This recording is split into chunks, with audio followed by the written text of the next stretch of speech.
chillin', serial killing, pre-core villains on the mic, got you reeling.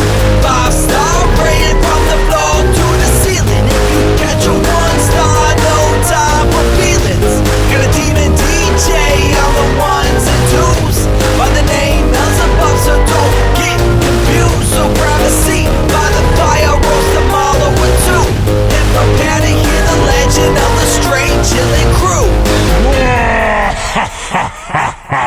What up, nerds, and welcome to another Old Nick episode of Straight Chilling, the weekly horror movie review show where you chill and we kill, slice, dice, and chop up yet another horror movie.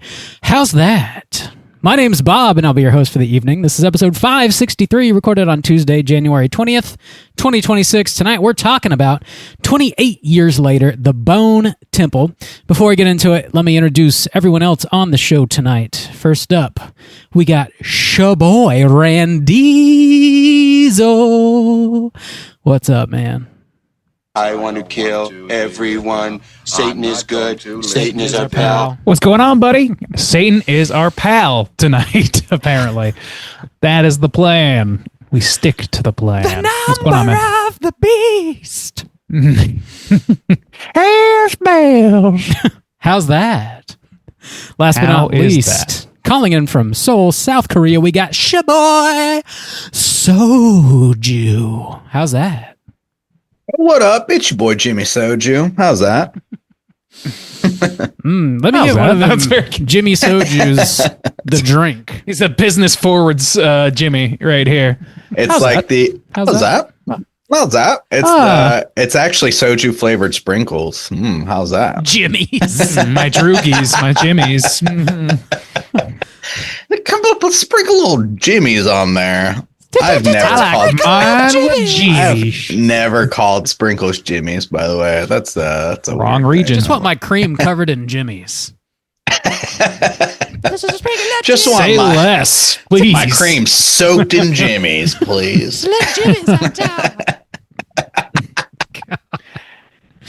How's that? Yep, that's just the kind of prick I am. It's just the kind Oh, of how's prick that? I am. Ooh, how is that? That's what I say after the business. How's that? How's that?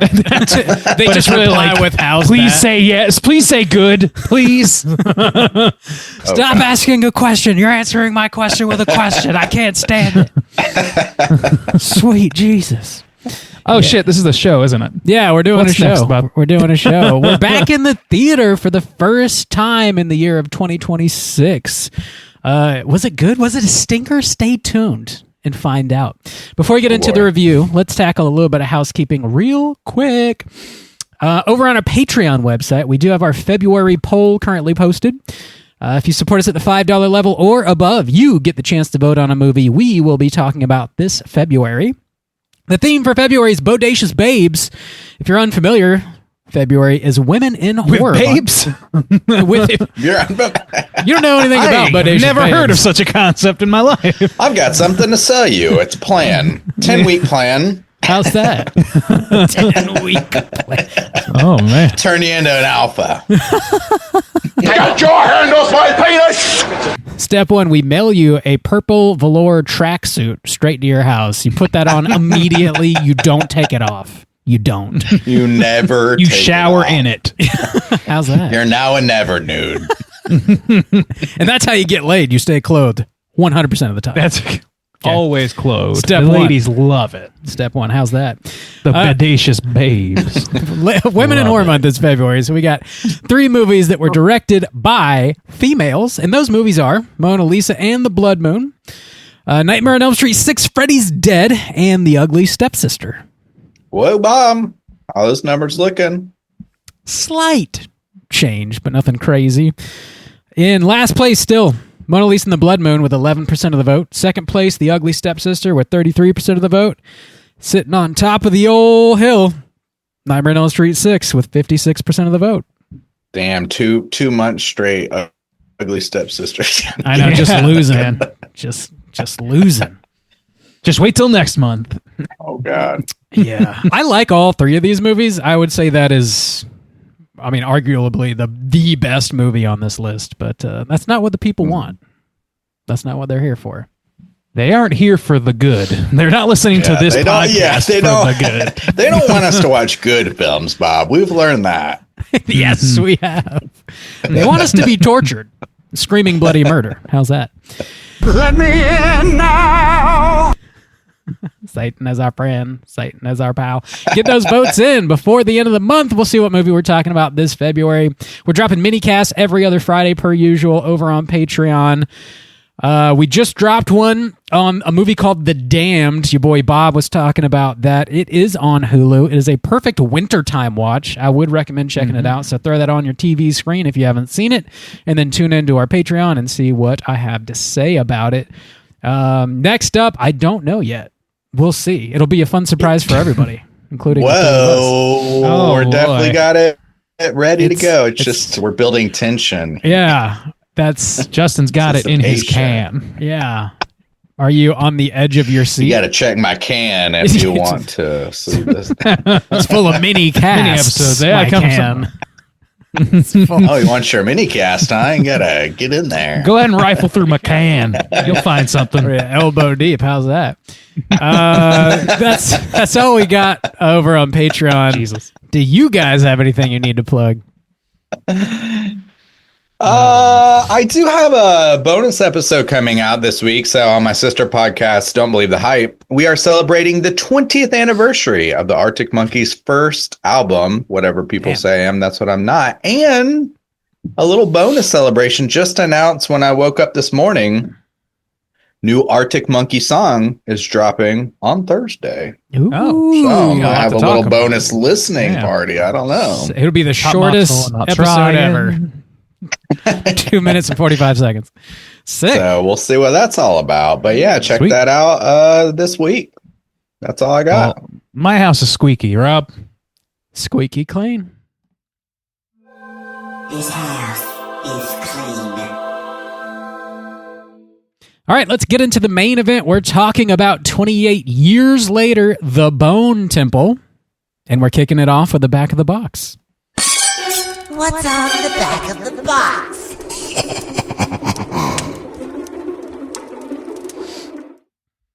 Bob, did you ever pre-order that last box, or not just pre-order the last 28 years later? I listened back to our old episode and you were unsure at the time.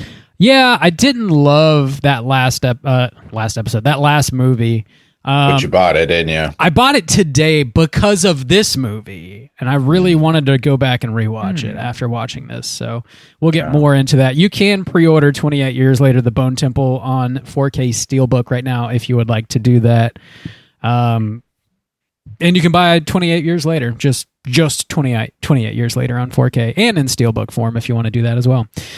So this Bob, why don't you just wait for the box set that's coming out?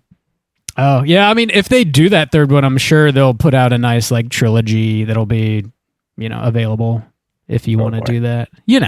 They do the probably in 8 different forms with 12 different slips and a bunch of different steel cases and one like hanging and collectible cards too. One just has a big fat hog sticking out the front. Dude, that's the hog edition. The hog edition. The steel hog. How's that? Some might call that just a sex toy, actually, and not a Blu-ray case. All right, 28 years later, The Bone Temple. This is in theaters currently. Brand new movie. I would say the first big horror release of the year. Rated R with a runtime of 1 hour and 49 minutes. This was written by Alex Garland, directed by Nia DaCosta, stars Jack O'Connell, Alfie Williams, Connor Newell, Aaron Kellyman. Who else is in this little thing? Ray Fiennes reprises his role as Dr. Kelson. A whole bunch of other lovely folks. Plot synopsis brought to you by IMDb is as follows. As Spike is inducted into Jimmy Crystal's gang on the mainland, Dr. Kelson makes a discovery that could alter the world.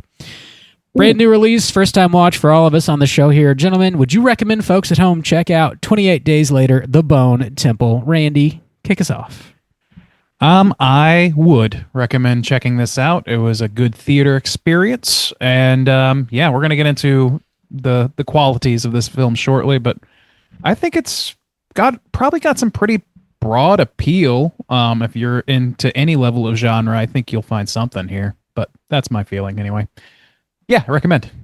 All right. Juice, what about you? I'm going to give a medium recommend. You know what? For January horror, not too bad, you know. I don't think it's a must watch, but I think it's better than the last one. So if you like the last one, then yeah, you should definitely check this one out. If you didn't like the last one, maybe you can skip it. So medium there, slight loose. Bob, how about you? Would you recommend people check this out? I would, yeah. Just kind of generally, if you're into horror, I think this is worth a gander. I know a lot of people really did enjoy the first installment of this, I guess what will be a trilogy. I personally was not a huge fan of it. This, I believe, is a pretty significant improvement. Yeah. So, Yeah. whether you like the last one or didn't, I think this one could work for you. So I would generally recommend it. That sounds like I would say just to recommend, not a hard or loose recommend. Just a It's recommend. not a bricked up recommend. No, nor is it it's a just flaccid extra recommend. medium. A flaccid hog of a recommendation, of which Well, I there's don't know about that. plenty of that in this movie. It's like Q-Che. It's a quarter Three chub, Q-Che. Extra medium. three-quarter Q-Che. chub of 0.75 Che. not a full Jimmy, just three-quarter Jimmy. How's that? Ooh. How's Get him a hat. that? I don't know. Check it out. I'm confused. How many ways are we going to make jokes about this fucking dick in this episode? I mean, Every lot. single sentence is going to be a lot. dick joke. It is called the Bone Temple, and there's so much dick in it. Like our hands are tied. Truly, our hands are tied. It is a significant amount of dick. Yeah. Whoa. So for that reason alone, check it out. How's that? Oh, yeah. You want to see my ding dong? Jesus Christ. Yes, God. Yes. We're going to be spoiling the shit out of 28 Years Later, The Bone Temple, and here comes your warning.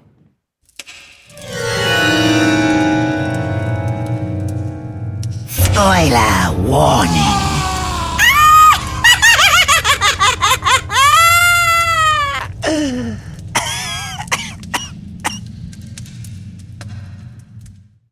All right, Bob, you got that plot synopsis? Shano, I do. All right, let's hear it, buddy. Here we go. Shortly after Spike is rescued by Jimmy Crystal and his gang, he's forced to fight one of the other Jimmies to prove he's worthy of joining their group. Spike kills a Jimmy and thusly is renamed Jimmy and invited to become one of the 7 fingers of the gang. Meanwhile, Dr. Ian Kelson notices the alpha zombie he's named Samson continues returning to his camp, but doesn't try to hurt him.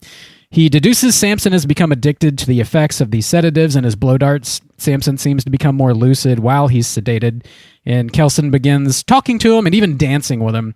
Kelson considers euthanizing Samson because the sedatives are going to run out soon, but then Samson says the word moon. Kelson now believes he can further treat Samson. Jimmy and the Fingers raid a farm, and a pregnant woman escapes. The others are captured and skinned alive as a tribute to the deity they worship called Old Nick, a.k.a. Satan. Jimmy claims to be... I'm not allowed to eat it with the skin! I'm not allowed! Fucking gross. Jimmy claims to be Old Nick's son and talks to him in his head. The pregnant woman interferes in their rituals, leading to 2 fingers being killed and the others being burned. Spike is told to retrieve the woman, but he can't bring himself to do it. Jimmy lashes out at Spike, and one of the Jimmies, Jimmy Inc., in an attempt to save Spike, suggests she saw Old Nick in person while scouting previously. She saw Kelson's red iodine-covered skin and the bone temple that he's created. She says this surely must be Old Nick and suggests they ask him what Spike's fate ought to be. They go to the temple and Jimmy confronts Kelson alone. He says if he doesn't pretend to be Satan, he will kill him. He agrees, and Jimmy plans to return the following evening with his fingers. Kelson, realizing he's out of time, gives Samson the drugs he believes will counteract his psychosis. Samson wanders to the nearby train where he was infected and hallucinates a memory. The other infected attack him as if he is no longer infected himself, but he fights them off. That night, Jimmy and his fingers approach Kelson's bone temple. Kelson puts on a satanic performance to Iron Maiden's Number of the Beast. He tells Jimmy and the fingers what Jimmy wants to hear until he realizes Spike is one of the fingers. He then tells Jimmy he must be crucified since he's his only son, and the fingers must do it. Jimmy stabs Kelson, Spike stabs Jimmy, and Jimmy Inc. kills all the other Jimmies. Kelson says there is no Satan, only us. Jimmy Inc. crucifies Jimmy upside down on a cross Kelson built. Spike and Jimmy Inc., whose name is actually Kelly, go off into the woods together. Samson returns and tells Kelson thank you for what he's done. Kelson passes away and Samson carries his body off as Jimmy is left to die on the cross. Sometime later, Spike and Kelly are running from a group of infected, and we see Jim and his daughter Sam from the previous 28 days/28 weeks later movies attempt to help them out. Roll them credits. I unfortunately had that. I don't know about you guys, but the reveal with Cillian Murphy spoiled for me. Like, I didn't know when it was going to happen. I thought maybe it would be happening earlier in the film, but I didn't know much. that. So, or I'm sorry, I didn't know that to begin with. But then somebody spoiled it for me. So that's Those what sons I of knew. bitches. Fucking hell. I mean, that's not that It amazing, happens, to but be fair, like but not anymore. It would have been amazing like 15, 20 years ago, but no, I mean, now it's yeah. I kind guess of bog standard. The next one's going to be his story arc again will be picked Yeah. up, which Yeah. I'm curious. After seeing this movie, I'm curious. I wasn't excited for the next movies after watching the first 28 years later, but I don't know. Like, I'm pretty intrigued now. I thought this was a solid ass sequel, honestly. And I just- really enjoyed this. Really? Like this Okay, really wow. elevated the last film for me. Like like not one of our, like, as I'm sure anybody who listened to our episode can tell you, one of the big quibbles that we had was who the fuck are these tracksuit blondie ninjas that just show up and break the entire cadence of the movie, among other things. But that was a big one, a huge one. It just left a sour taste in my mouth. And this damned if this movie didn't like pull that shit out of the trash and make it like the centerpiece for me. I loved it. No, what I was just going to say is, this is how I feel. So I will say, I think that this movie does make the last one better in a lot of senses. But I feel that this movie and the little bit that was in the last movie, I feel like it would be so much better and more impactful and just kind of just make more fucking sense in general if the whole tracksuit thing was not a part of the gimmick. If they were like Lost Boys style gang they had these cool masks that they wear sometimes, and they were just like a pack of wild dogs-esque Lost Boys mix kind of thing. The fact that they're still doing like flips and shit and like ninjas and the I don't know, man. It still was this weird flavor that I feel like it's just such a strange choice that could have easily been done away with and not changed anything else. Like, if you just change that aesthetic and the fact that they're all named Jimmy, like nothing would change about the story really. And it would have they're still Satanists. They still torture people. They're still wild. They still have their same rules, just not the tracksuits and not the blonde wigs and not the name Jimmy. Like, that's weird. Well, that's a very still, right? specific cultural reference that's being made to I Jimmy know. Savile, and like, so like they clearly wanted to make that parallel very directly. And Yes. I ended up not minding it. Like, as time went on, as I like on first blush, totally with you. I'm like, what the fuck? Yeah. Like, you can do without like the flips or whatever, but I can rationalize like some of the flipping, some of the knife work or whatever. Like, these are like people that have been fucking basically either already killers that are like adept at killing that manage to make it into this fucking cultist crew because he then brainwashes them, or they become that way through the shared trauma of doing the shit that they're asked to do as part of the crew. So like, I can rationalize that enough, but like that wouldn't work if I didn't also know like the Jimmy Savile connection and understand that this is kind of a Lost Boy situation where like but the Lost Boy in question that's running it is stunted and fixated on childhood shit from his childhood and from his former life. And I don't know. I think while I think it's very silly, they do the fucking Teletubbies dance and shit in this. He's clearly like traumatized beyond fucking repair into being this like sadistic fuck, and he rationalizes everything through the lens of childhood media that he used to hold dear. Like it's all he remembers from like, and it's kind of like, think about the worst incel motherfucker you've ever met and tell me he's not that same way with fucking Star Wars or some shit. Like the tracksuits also it's remind a toxic me of like, fandom. they remind me like soccer hooligans too. Like it all just it feels very British, and like it feels too pointed. Like where in the apocalypse, where do they get all of these tracksuits? Like it just doesn't really make sense. Yeah. So I don't see that as a big issue. I kind of do, because everything else that we see, like we still see, for instance, we have just two or three instances where we see like other survivors, people who are younger than Jimmy, I think, that have come up in the apocalypse. Mm-hmm. That are still like struggling to get by, still struggling to fend off zombies, kill zombies, still get blood spattered in their face and become fucking zombies instantly. And then you have this like subgroup of children who all wear tracksuits. Where did they get the tracksuits? And they flip and shit. It's just this weird flavor that's just not necessary. Like I don't know what point other than just like, this guy, he grew up without, that's what he remembers. It's a religious cult, and he just makes shit up as he goes. But he could be a Satanist. Yeah, I mean, he could do the same. If they all just had random tattered clothes, it would be the same story. Like anybody else like that. It would make sense. It makes sense the way it is. You just don't like it the way it is. Yeah. Like it doesn't really make sense. Why can any clothing you can? Why can they flip? Why are they ninjas? He wasn't trained in some martial arts school. I didn't see that much flipping going on in this particular movie. In the introduction, yes, it was like kind of that one when before she sees old Nick or whatever. When that one is going on her own, she does this like little like kind of flip after we've already seen some guy get just some blood spatter on his face and instantly become a zombie. There's this zombie coming at her. She's got her blade. She like does this little like kind of flip thing and cuts she's capable. It's like it's not. It's a role. That's she's like 8 years old. She's like in her 20s, but I don't know. I don't think that's the biggest deal in the world, and I think that like they have to be. These are not just Satanists. These are also roving bandits. These are roving bandits that are going around. They're fucking basically Vikings. They have to have a capability to survive in order to even be doing the thing that they're doing. And the way that they do that is by being perfectly adept at able to kill the zombies, and also being merciless to the people they find and stealing all their resources to do whatever they want to do with them. And like tracksuits are at any big box store you want to stop at.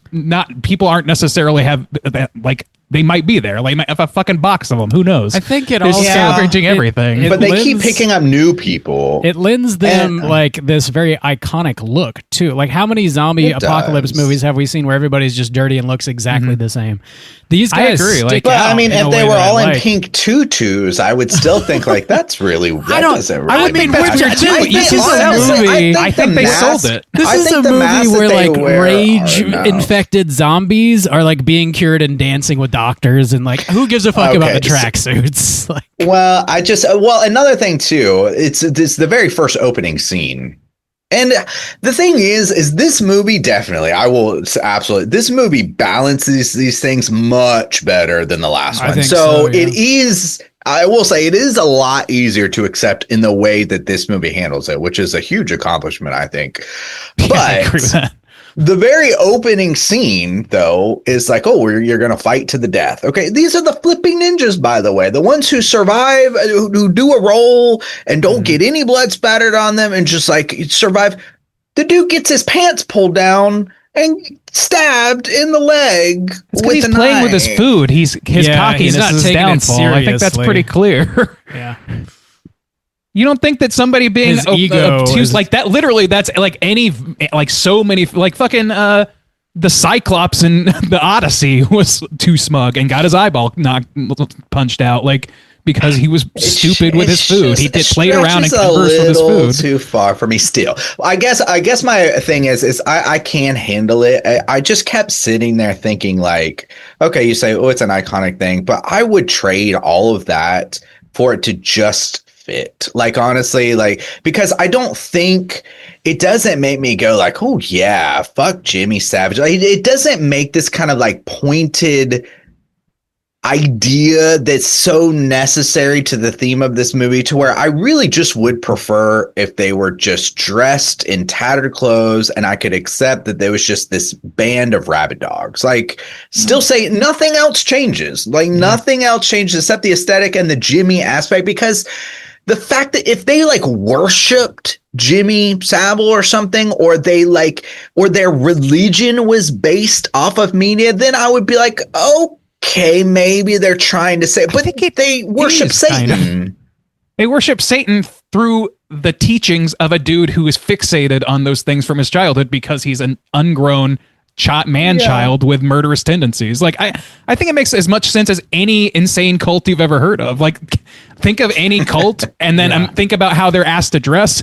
I don't know. It could be based, and especially in a world where there's nobody there to like contradict. Like, you don't have access to the world knowledge that we have. These kids are just trying to survive. You could tell them that Satan lives in all of their buttholes and whispers. They're just trying to survive, but they have time to go seek out tracksuits. The tracksuits. We gotta leave the tracksuits. He doesn't. The class tracksuits are not. But it goes against your. But it goes against your argument. Oh, they're just trying to survive. It's like, how are they just trying to survive, but still going and finding out a special outfit? Jimmy is trying to be the king of shit mountain. And he will make them do any dangerous thing that he could possibly want them to do for thrills. He's a psychopath. He's a fucking psychopath. He makes them wear the tracksuits. They're following a man-child psychopath in order to survive. In order to just survive him. Nerve here, damn. I don't know. I just think it's a little obtuse. I don't think so. I don't think having being bothered by tracksuit ninjas in a zombie. We had the same problem last film, so I don't think it's that they sold it though, and all of the problems you're bringing up are things that I don't necessarily have. I'm not obtuse. You're obtuse. The way the last movie, too combative. The last movie is like tonally and even visually inconsistent in a way that really stuck out to me and bothered me, and I didn't like it, especially given how like consistent the previous two movies had been.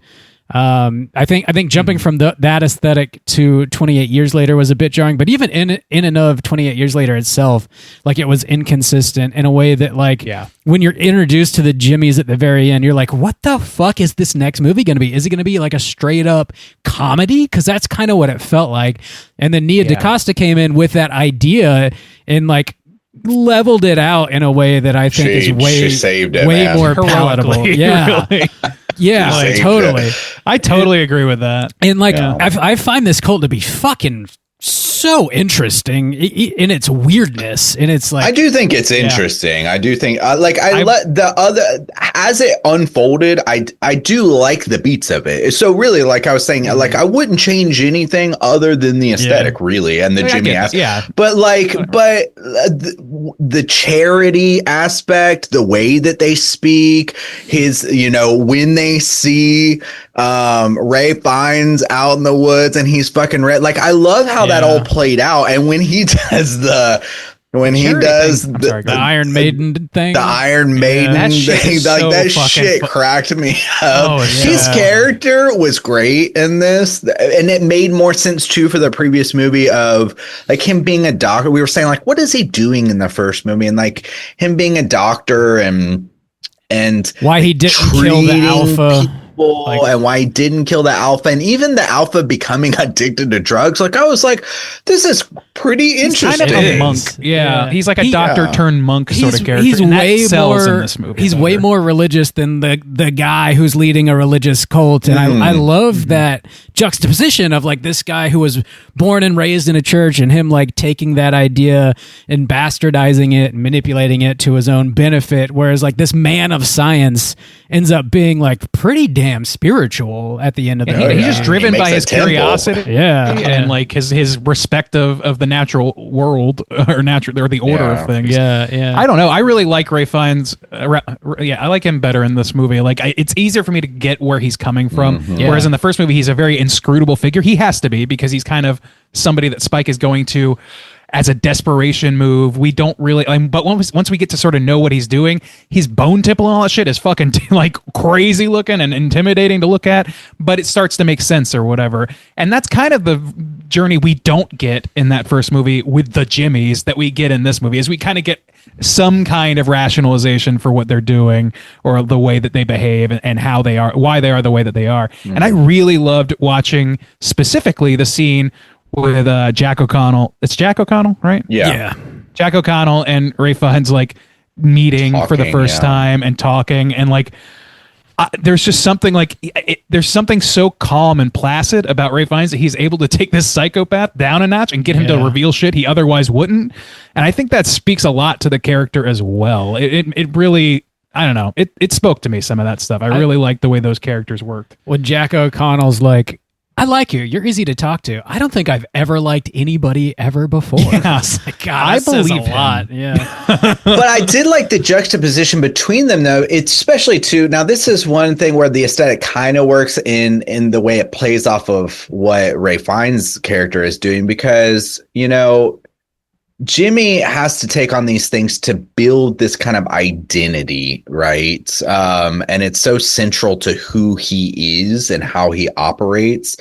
And then he gets there, and like Ray Fiennes has this temple that he's done purely out of like therapy, or like obligation to the world, and he's like experimenting with drugs, and he has the music that he plays every night, and he just goes dancing and stuff like that. Guy. So, but it's just like, it's the difference between someone who is just stealing influence, or imitating art, or I don't know, like I know what you're saying. Everything he does about his identity is stolen, right, and is kind of fake or put on in a way, and then he's and then he meets Ray Fiennes, who's just out there really doing shit, and he's actually inspired and enthralled by him, like even he's like, oh, I like the work that you've done here. You're like, as a Satanist, there's he's a bunch guy of that's bones, the real and stuff, deal, but who's not having to manipulate people constantly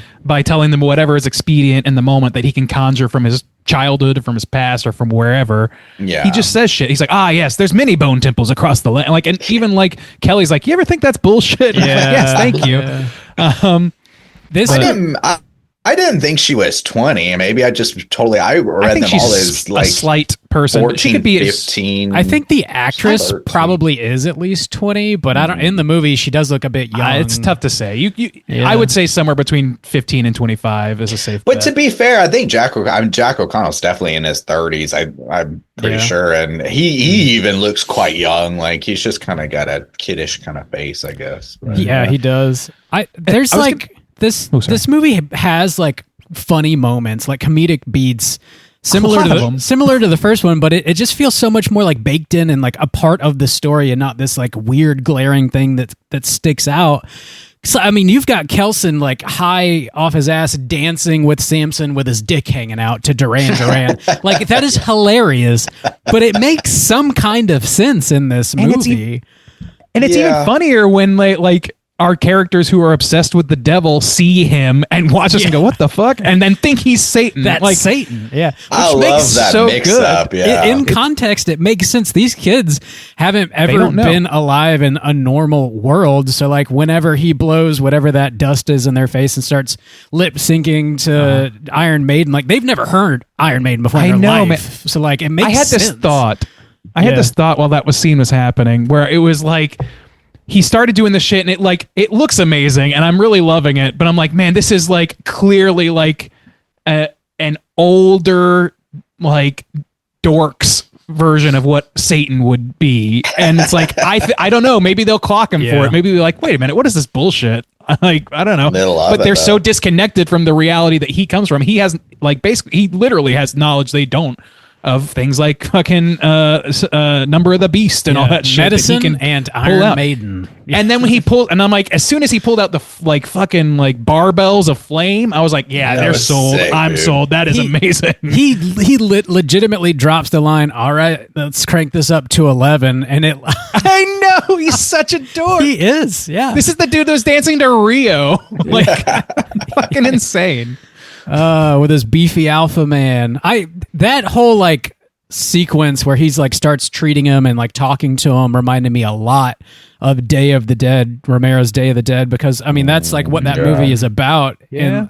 Largely the doctor like treating Bub and like Bub slowly becoming like more human while the humans around them become more animalistic and like murdering each other and stuff. It's got a lot of like shared DNA with that movie, I think. Now, let Yeah, me there's say definitely this too about where I still like the stink of the last movie kind of pulls this down a little bit. Like, Nia DaCosta really did save this I in think the so, best yeah. ways. But there's still some things because in that first one, if you remember, when they take Spike, when his dad takes Spike out and they're like hunting in the woods, there's almost like different versions of zombies. There's like really big fat the ones video that are gamification. slow. Yeah. Thing. Yeah. Yeah. And so this idea too that we have this giant alpha zombie who still in this movie rips people's spines out, grabs their head and rips their spines out. And then we go back and he's like a regular dude on the bus who got turned into a zombie and now he's fucking huge. I was like, that doesn't really make any sense either. I don't know how he got just- that big either. I mean, the thing The is, like, he was a virus young man on the bus. Turned him into that. Maybe? Yeah. I don't know. Maybe Yeah. I don't know. That's like the sci-fi aspect where it's like you could explain all this away with one line if you really felt you had to, and be like, some of them got bigger because it interacted with their hormones in such a way that made them jacked and insane. Like, Yeah. but I ultimately like it doesn't have that much bearing on the story. Like to me, like not on a storytelling level, on a plot making level, sure. Yeah. So yeah, I the could see that in the as well. general world building that they're doing here, like explain, like, you know, especially now that we're connecting the characters from the first film, we're like, okay, this is all connected in a way. But I mean, it was just like, it was a cool kind of, I really was thinking, and they delivered on it, because as he was becoming more loose, you know, as he was becoming more himself and he was having these dreams and stuff, I was like, are they going, like, what is he going to still be in charge of the zombies or whatever? And that scene where they're all just like waiting for him to turn, and then he just beats. That was their actually kind of asses. that was amazing. That was an amazing scene, actually. Looking back at was it, in the pretty moment, cool, I yeah. liked it, but I think looking back, I like it a lot more because the way they shot, like it's him in his memory, he's sitting there, or whatever, and then all of a sudden, there are all these people in his memory, like looking down and staring at him, and they just sort of like he morphs back into current day, and those are the zombies that are now hunting him because they don't recognize him as their own anymore. Like that just is a perfect like transition. I just really loved the like silent people staring at you. Like, I don't know. It just really worked on a cinematic level for me. And then, yeah, he beats wholesale ass, gets covered in blood. And the first thought I had is, oh, he is going back to the Bone Temple now, and he is going to be the devil to these people. And that's exactly fucking what happens to at least Jack O'Connell's character. Yeah, those devil horns. That's it works out perfectly. I love that whole sequence at the end where Kelson has the realization that like Spike is wearing one of those spooky masks.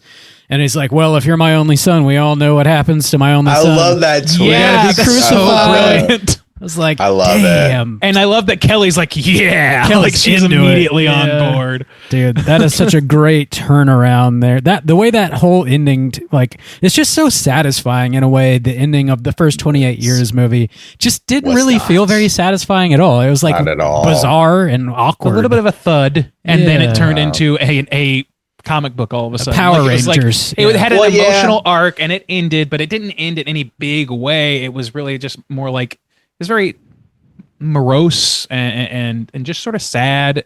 And then it suddenly turns on a dime and becomes Power fucking Rangers. cartoonish. Yeah. Well, yeah, which well, is, and that's- this somehow levels it out. It's great. That's another thing about it's like kind of a slight negative for this film. It really can't do anything to help itself, but it really can't just operate on its own. I mean, it can It can. Yeah, that but other one sets everything up, though. It sets all of these characters up. You can't, if like the first scene is this kid who, if imagine just watching this film, not having seen the first one, not having any context. Yes. First one, It'd you're be in a tough. pool with tracksuit ninjas in a zombie apocalypse with a kid you've never seen before, and the fighting. Doctor It just treating doesn't a zombie with his work dick very out. well. It doesn't work in isolation. That's true. Not But really. I mean, I guess it kind of does, but not. It could, but not really. It drops you right in the middle of some shit, and you got to like decipher it if you don't know the first movie. But and I think that's one of the big issues that like I think it's what caused so many of the like unlevel feeling that we got in the first one, or that I got in the first one. It's because it's the first third of a story. It's not like clearly like stretched Even this out. this doesn't feel like a complete story. No, really. I mean, there's a complete story for Jack O'Connell's character, and I think that is what, and I guess to some extent for Spike and Kelly, but I don't think that it's clearly like it's a smaller part of a bigger whole, and like that's Kelson and the Jimmies are very like they're done. Like their story arc is over, and then like Spike and Kelly are continuing, and I guess they're going to meet up with Jim and his daughter, which could make for a pretty interesting like final film, maybe. I'm fascinated by where they could go with this, because like I'm thinking about all the pieces still on the board. Obviously, Samson's still there. We don't know if his transition is permanent or drug induced and is going to wear off. We don't know. If they would bring him back, or if like. Because his connection is to Kelson, but we know that Jim and Kelly and Spike are about to meet. They're about to like do some like I imagine like sounds like Jim is a very sympathetic person to outsiders, so he's going to probably welcome them in. And we also know that the pregnant woman whose family they fucking skinned alive is still out there and could come back and be like, "Hey Jim, you don't know who these fucking people really are," and cause havoc that way. Nobody has the key to like curing the infection except for the now dead doctor. And Samson kind of maybe, and maybe some notes in his thing. I don't know. Like, so, but I feel like Jim would be absolutely like well on board with whatever Dr. Kelson was doing. And if should he catch wind of that possibility, I think that's a nice way to like really reach all the way back into the past, pull the 28 Days Later guy back to the forefront for a good reason, because he lived through some shit where like, he like the way that he woke up, he was dropped into something. He had to fucking fight for survival, for the sanctity of these people that he was with. Like he had to, like he turned into an animal to protect his new family from animals.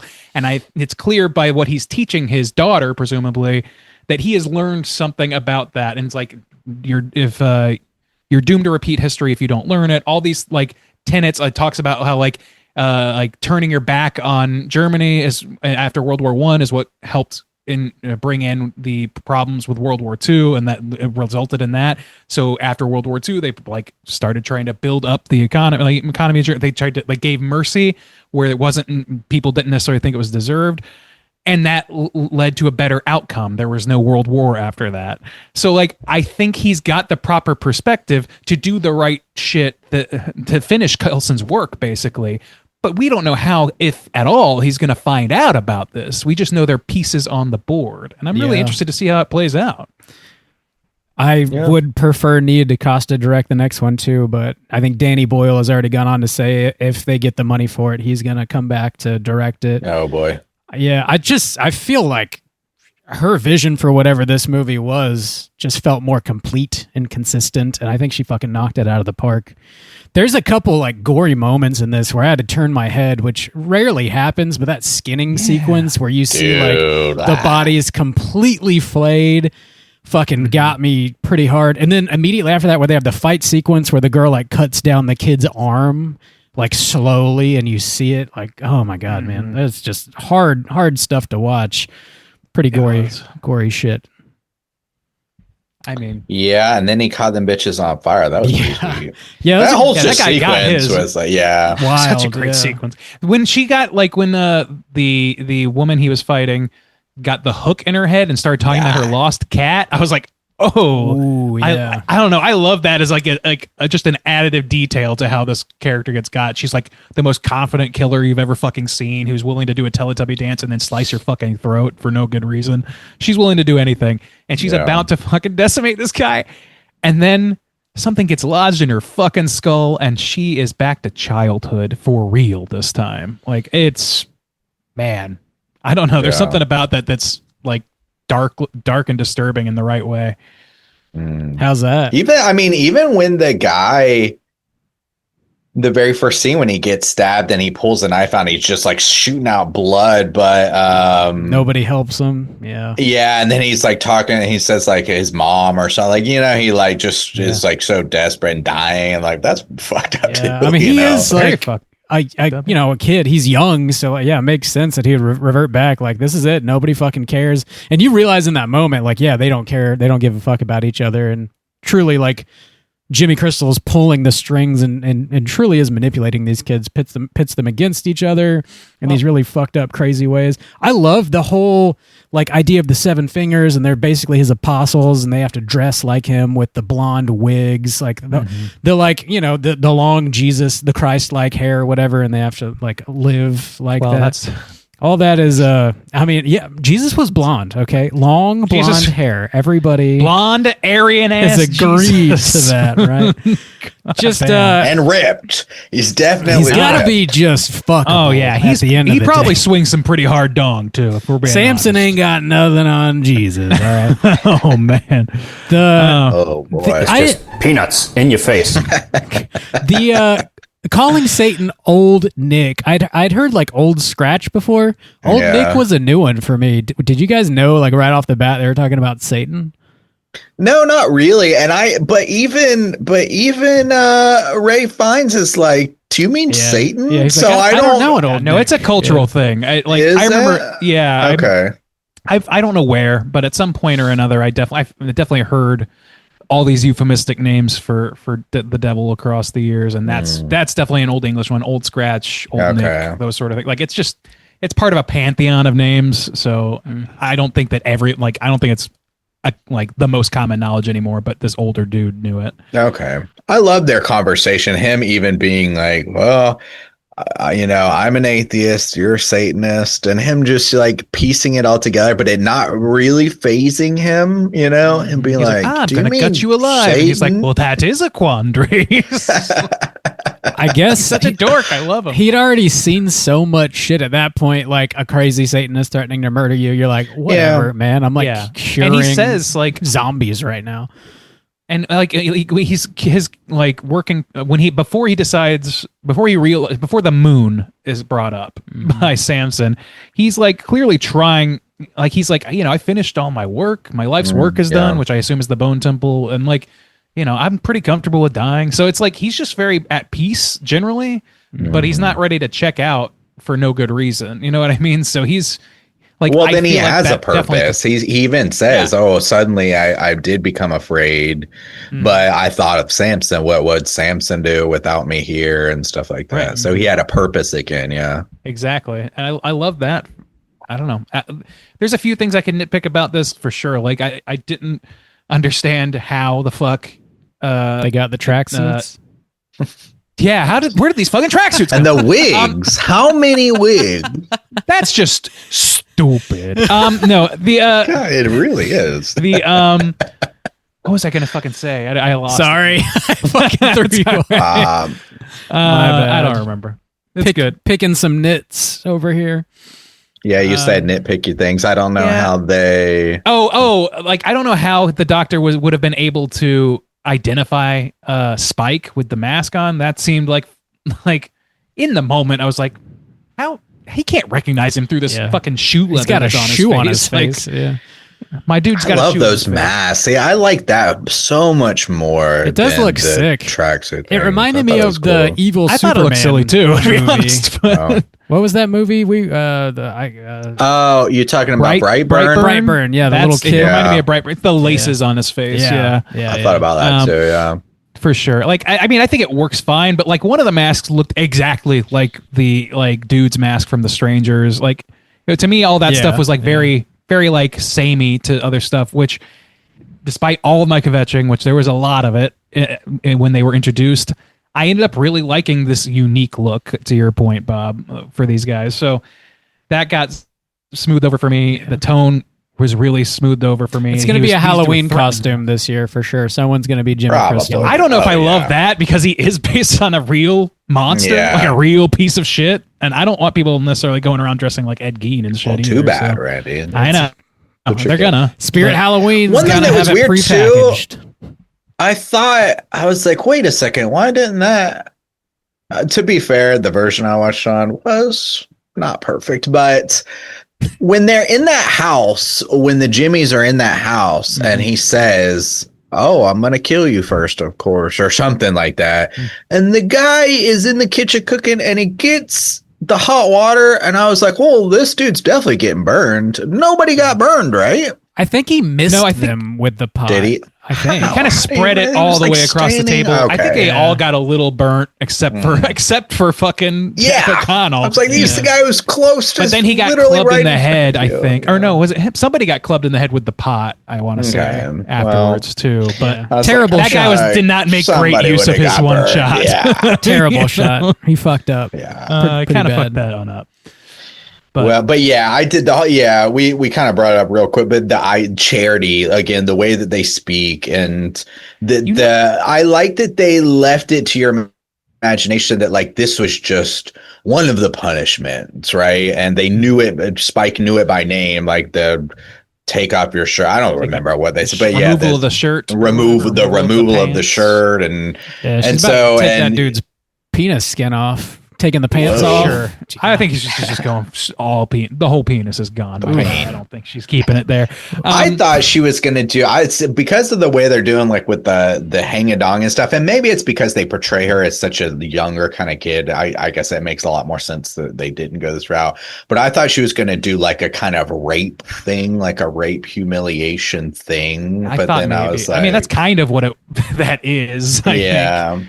But anyways, I did want to point out, like the charity thing is also a direct Jimmy Savile thing. Like I think one of his catchphrases Oh, was really? that charity starts at home. It was one of his things, and they brought that up directly in this movie. They did, yeah. So, I think all of that like is cultural references that we are ill-equipped to know. But I guess that's the thing too, is like, you put that together, but if I remember correctly, I didn't go back and watch. I tried to listen to our episode, but I remember when Jimmy was a kid, he was a pretty little kid because they were watching Teletubbies. Yeah. So, I mean, you just have to piece these things together that he was aware enough of this person to remember these things and internalize them. We don't even see him watching like No, that's true. the show or anything, and he's such a young kid. It is a bit of a stretch to be like, There's some, like, he art knew truth all to of that. these phrases and everything. That's by the time he was like 4 or 5 years old. There's some truth to that, but Jimmy Savile's like station, he was a knight. Like he was as known as like fucking like I'm maybe speaking beyond my knowledge here, but like if he's a knight, I gotta think that as an entertainer, he's got to be like as known as Elton John or some shit. Like he's got to be. But a pretty what 4-year-old knows Elton John's 4-year-olds know story? No, not the story. No, like. This is I don't know, but like these are like I don't think it's his story that he's going after. I think it's his childhood, one of his childhood heroes. I don't think he even necessarily has to know that Jimmy Savile turned out to be a piece of shit. This character just turned out to be a piece of shit who happened to like Jimmy Savile's shows. He was on Top of the Pops. He was hosting that for years, which is like a cornerstone of BBC TV. So like I don't know. I think there's enough cultural profile for Jimmy Savile in the year, what was it, 2003, that a kid, especially a kid in a religious household, might have seen some of that shit. Because he had like charitable shows where he would like, Jim Will Fix It was one of his shows where he would like, a kid would make a wish and he'd make the wish come true. Yeah. Like, oof. I don't know. I think it's, I don't find it terribly unbelievable in that respect anyway. Yeah. Well, any other major points you guys want to touch on before we rate this thing? Soundtrack's dope. Good needle drop. Soundtrack is so many needle drops that were so unexpected and I loved so much. Yeah, faux show. All right, let's rate this thing out of 5. Juice, why don't you kick us off? How do you feel about 28 years later, the Bone Temple, 28 something later? Yeah, I think I love this the least. I respected that this movie was able to shave a lot and do a lot with what was going on, but I still had this kind of feeling of. I think one thing too is this problem of it being this bridge movie, this in between where it can't stand on its own, is like part of it too was kind of going back to the old locations, and I already kind of had like a little bit of sour taste about some of it a little bit. So as we were spending time with like these kind of same old characters, and even though they were giving a lot better things to do and stuff like that, and we do get new ones with exploring what Jimmy's all about and stuff like that, but there was still just kind of like this lingering bitterness for me, or just this kind of like I just didn't fully want to dive back into this world. Starting this film, I was just kind of already like, I gotta kind of watch this movie, and I kind of had to overcome that a little bit. And I think if they had I know, looking back and everything, but this movie was not that long. It was an hour 45, I think. And I was thinking to myself, if they had I think there's probably some things here that could have been cut, or if you were gonna do like some sequel, maybe could have like let in. And I was like, if they had approached Nia DaCosta, if she had done the first two, I think there's a way to kind of combine these two movies to make it more satisfying. Yeah. I think if she had the whole kind of story laid out in front of her, I think she could have made a more satisfying cut of this. They cut kind of all the bullshit from the first one a little bit from here, and just felt I don't know, overall more cohesive and a singular vision and stuff.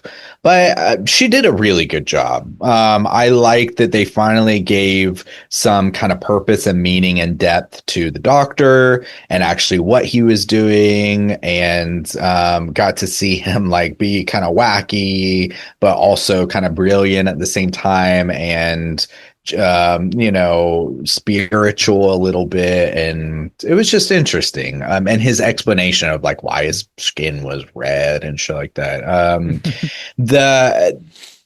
From a horror aspect, having this Satanist cult was like quite interesting. And I think does fit the vibe of what a world would be, an isolated world, these people just trying to survive on their own and having no kind of parental guidance or any laws to abide by, and they just take pleasure in killing and torturing people and taking what they want. Like that makes a lot of sense too, and they were terrifying in that way. So I thought that played out really well. I loved seeing them get their comeuppance and getting fucking burned alive and getting a fucking hook stuck in their head, and like that was satisfying. The whole Satan thing I thought was really funny, but also the twist and really brilliant of crucifying him, and the Samson thing was pretty interesting. Maybe that'll feel a little bit more satisfying in the third movie. Maybe we'll see, but for the most part I was pretty happy with it. So yeah, I mean, I didn't have as good of a time watching this, but I crawled out of that hole of like, oh damn, I have to watch this, to like, oh okay, wow, good job, saving this shit. So that was kind of more of my feeling, more of my vibe, not like, woo, yeah, that was awesome. So I think I'm gonna give this one like a 3.5. Solid. So I'd probably watch it again, maybe like with the third one coming out. I could see, like, I don't want to go back to that first one, but with the third one coming out, I could see me revisiting this one and be like, oh, let me remind myself, or watch a better version or something, and then watch the third one. I would be fine with that. So yeah, 3.5. Yeah. Nice. Rand. Randu. Okay. There we go. Rand Bob. Randu. How do you feel out of 5?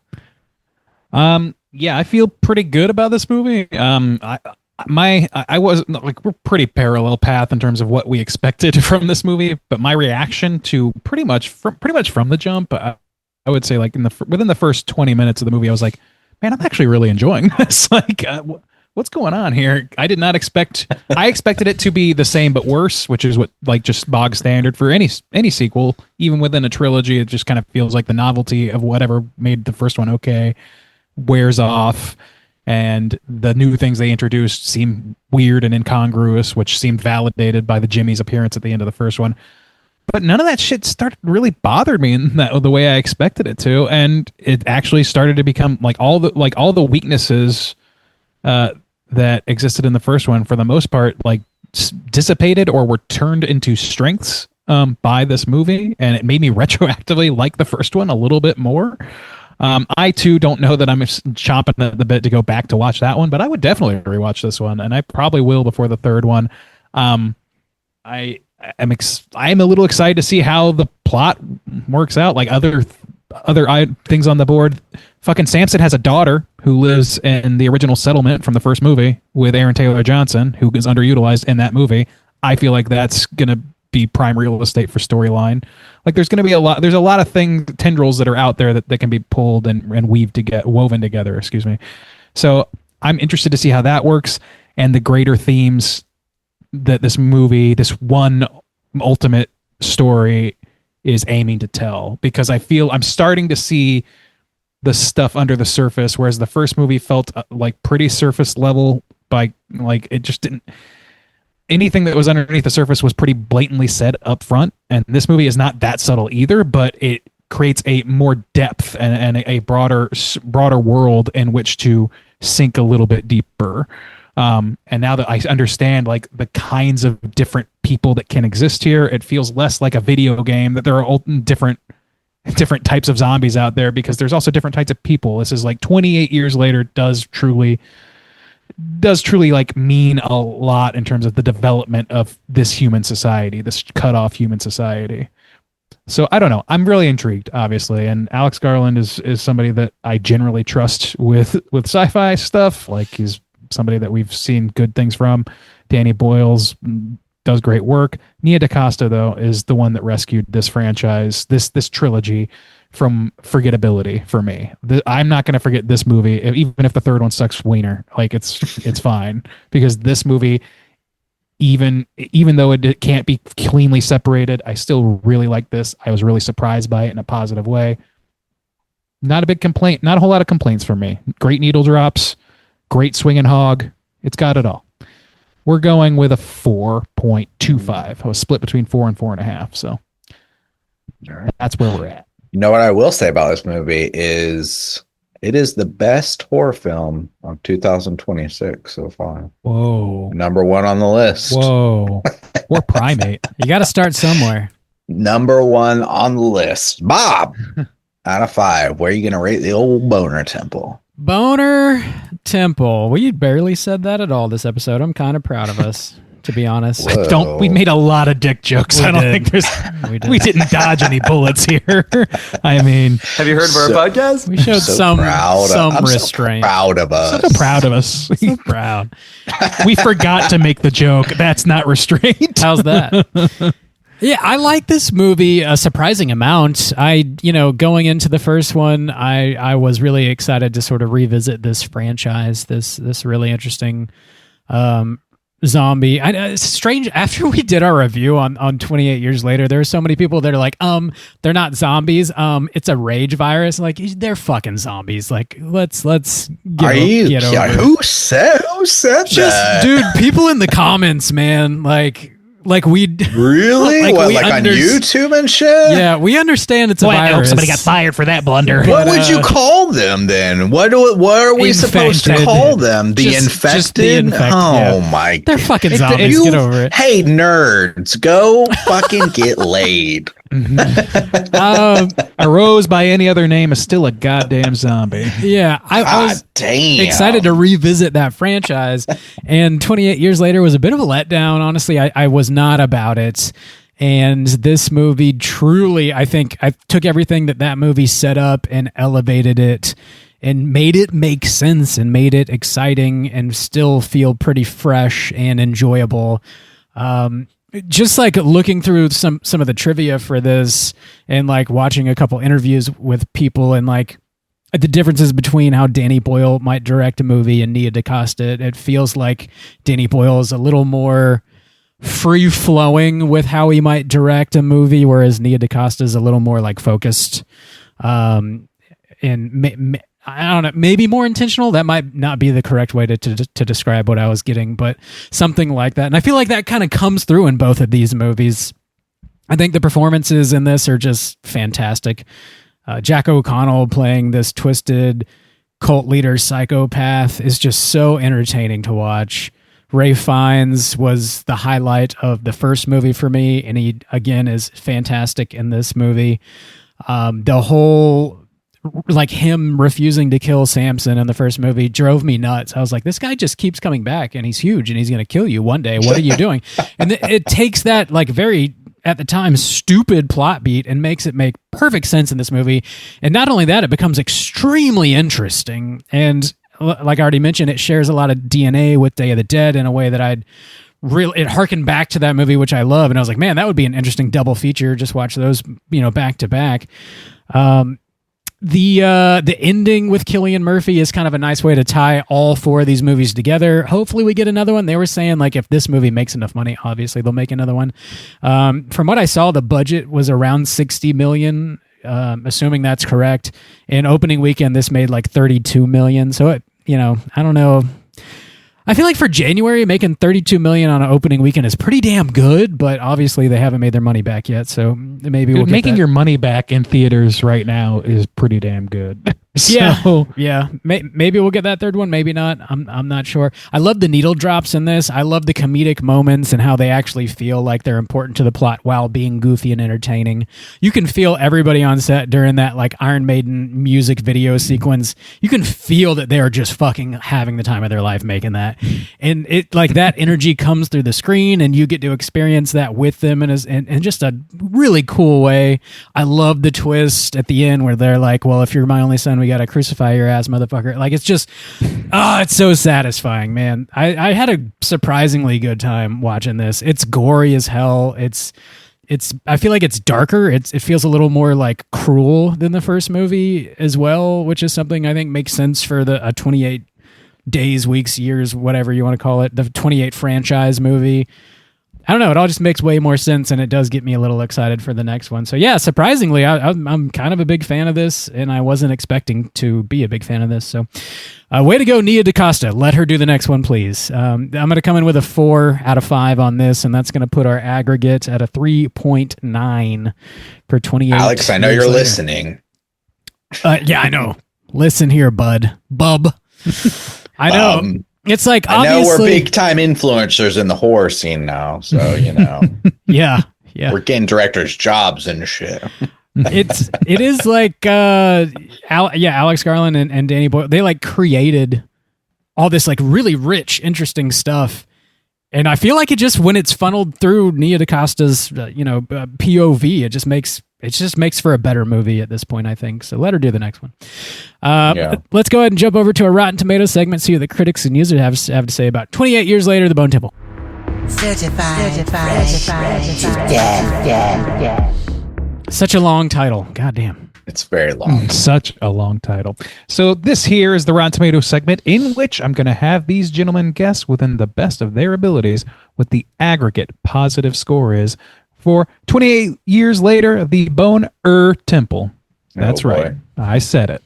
How's that? We're going to... I'm having trouble pulling up my note here. So I'm going to look it here. But no, Randy. It's fine. We're going to start with the critic score, as we always do, which is also known as the tomatometer. Then we're going to move on to the poopometer, or the user score. So in those in those critics scores, we have 257 reviews. 257.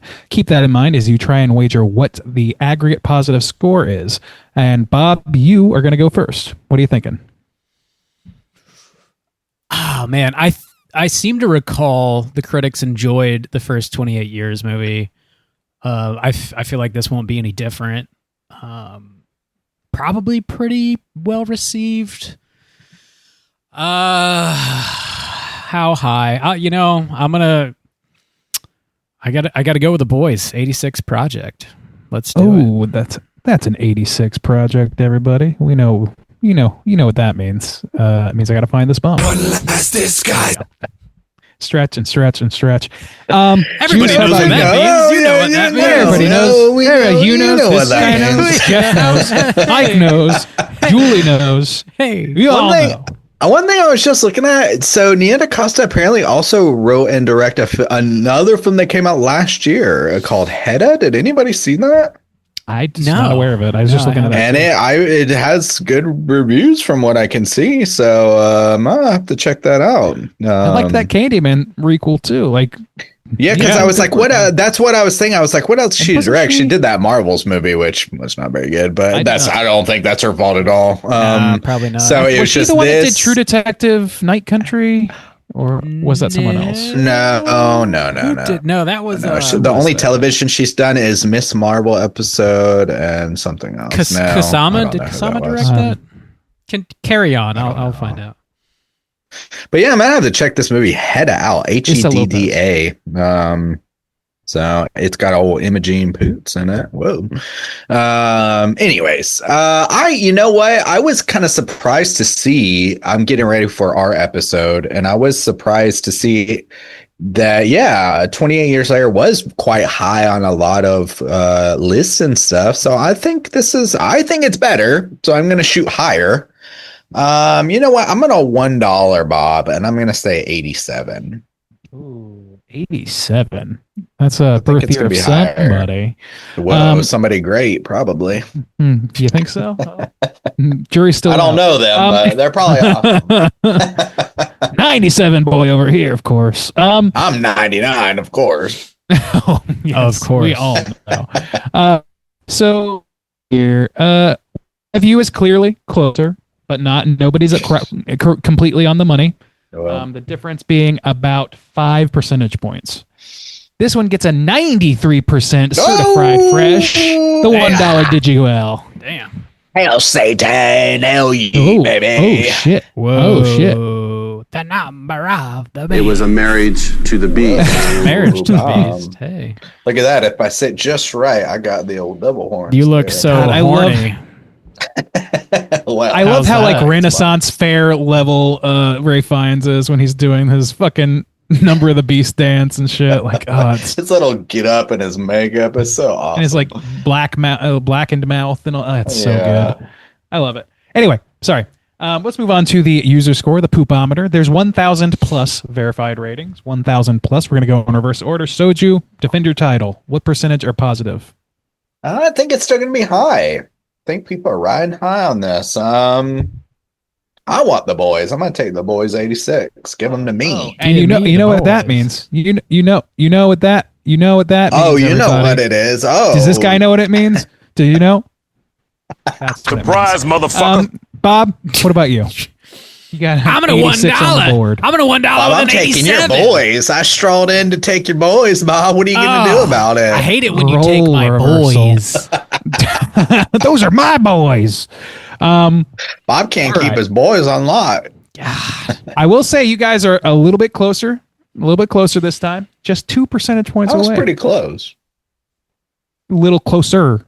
Okay. 2 percentage points this time. 89%. Bob's gonna walk. Ooh, I was closer. Yes. That means I really win. Yeah. Oh, I hate tying. And that's a all right. You either sweep or you're a loser. Yeah, you're a loser. We don't accept half measures here. How's that? Great. Critics' consensus reads as follows: a direct continuation of 28 Years Later that ups the gore while deepening the dread. The Bone Temple is finely adorned by Nia DaCosta's unnerving direction, as well as Ralph Fiennes and Jack O'Connell's inspired performances. I think I'm on board with that. Yeah. Yeah. Sounds pretty solid. Yeah. All right, let's find a negative review and then we'll move on. Here's one. The Bone Temple starts 2026 off keeling over to the headwinds of mediocrity and appealing to the goodwill of an audience it evidently hates through snarky humor and winking condescensions at the material. Don't know what are you even talking about? Yeah. Yeah, I don't know. Did anybody feel the headwinds of mediocrity in this movie? Did anybody feel the headwinds of mediocrity? I didn't feel those headwinds myself. I'm pretty good at picking out mediocrity. In fact, I smell some right here in this review right there myself. Ooh, Randy, you bitch. Aspersions cast. All right, that's it for the Rotten Tomatoes segment. Bob, how's trivia looking? We got anything for this new movie? Yeah, we got a little bit. Let's do it. It's totally time for trivia. Boys, the Boner Temple set was constructed from 5,500 skulls and 150,000 bones, each of which was individually cast and attached to 1,000 uprights or columns. That's great. That seems so much bigger than I would have guessed, honestly. 1,000 columns. I mean, that's a lot. It didn't see. It's kind of weird. It's kind of the same feeling of the Frankenstein movie where they're like, "Oh, Del Toro built the boat," and it just doesn't feel that big, which is weird. 1,000 columns seems like a lot. It is. That's a shitload. Yeah. Yeah, I don't know, man. Like, I didn't realize until this time, like, for some reason in the first movie, I thought that the columns were like just strictly bone strapped together. I didn't realize they were strapped to trees. And that's like, I didn't really realize that either. I thought they were bones too. Yeah, which makes it like a little bit more understandable how a person could do this over 28 years. That makes it a lot more believable. Although still hard to mediocrity. A little bit. Fuck these headwinds. These aren't even just totally bone. Nia DaCosta said she did not try to copy Danny Boyle's aesthetic or style. Quote, "The thing that connects the two is that they're both bonkers, idiosyncratic, and very artistically personal works," DaCosta explained, while adding, "My big pitch when I was talking to the producers, including Danny and screenwriter Alex Garland, before I came on, was I'm going to make it my own. I'm not going to try and make a Danny Boyle movie. That's impossible to make. He's so special. And it didn't really interest me." Good for her for just making her own kind of thing, because it's better in my opinion, and having it hang together perfectly with the first one as far as like continuing the story. It's not like she fucked anything up. It didn't feel disconnected. Yeah. She didn't Star Wars it and just make something that makes no I was fucking just sense. thinking that. I was like, it's not like Star Wars.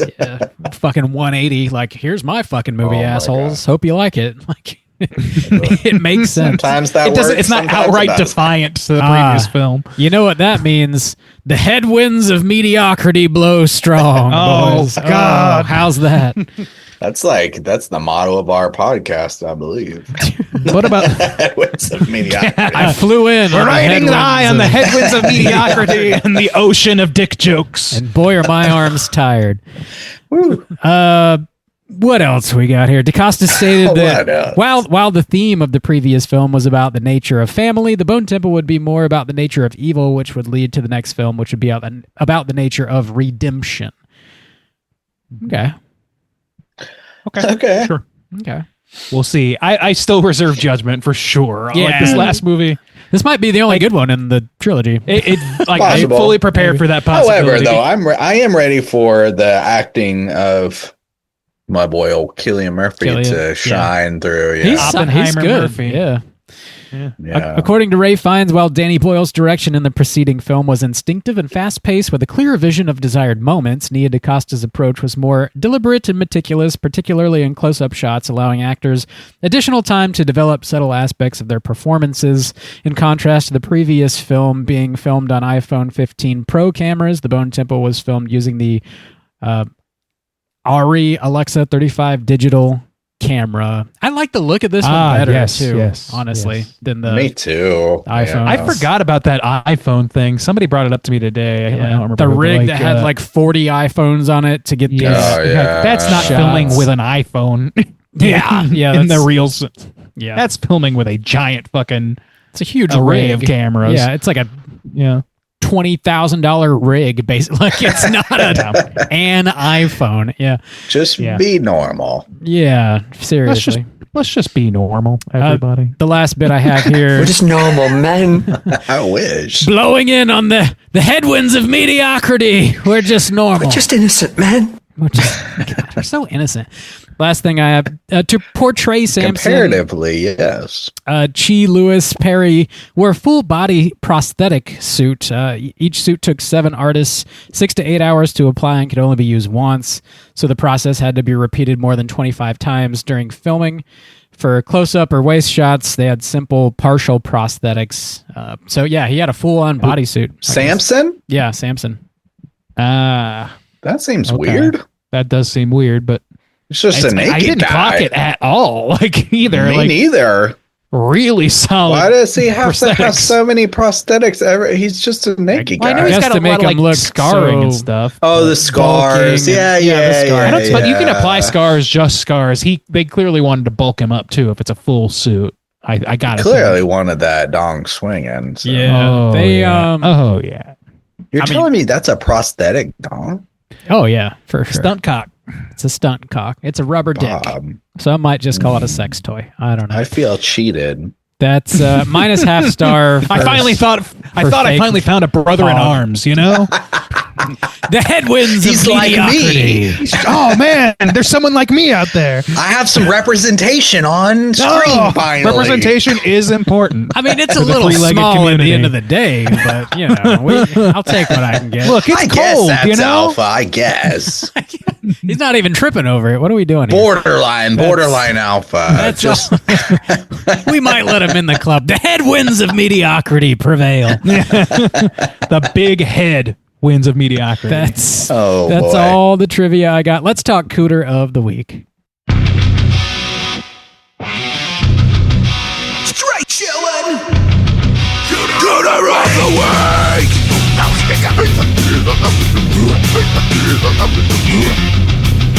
Juice. What is a Cooter and why do we hunt them? whoa. Cooter's a character type, Bob, and a straight chillin' exclusive. Cooter has to hit 3 of these 5 points to be considered a Cooter. Well, we want the Cooter with the most points. The 5 points of Cooterdom are sexual deviancy, manipulation, smug arrogance, overall look and attire, and overall patheticness. Boys, who's our I think we number had a one real Cooter? King Cooter in this film. Cooter free, I Yeah. think. Really. At the Oh, end of the right. day. God, man, whoa, two whoa. ends of the spectrum here. I don't think there's a single point hit in this entire movie. Damn. Jimmy all right, Crystal. But the question to me is: is it the Jimmies or is it Jimmy? Like, do we address them as a clique or as a single? He's a cult leader. I feel Yeah. like I think you got to go Jimmy. He number one manipulates the because kids. I think the manipulation is too high off Yeah. the So they're scales. manipulation, through the fucking roof. Yeah, Jimmy. manipulation is the number one. Smug arrogance. Oh, my yeah, Oh yeah. Yeah. How's that? how's that? Mm-hmm. it's bad. It's bad.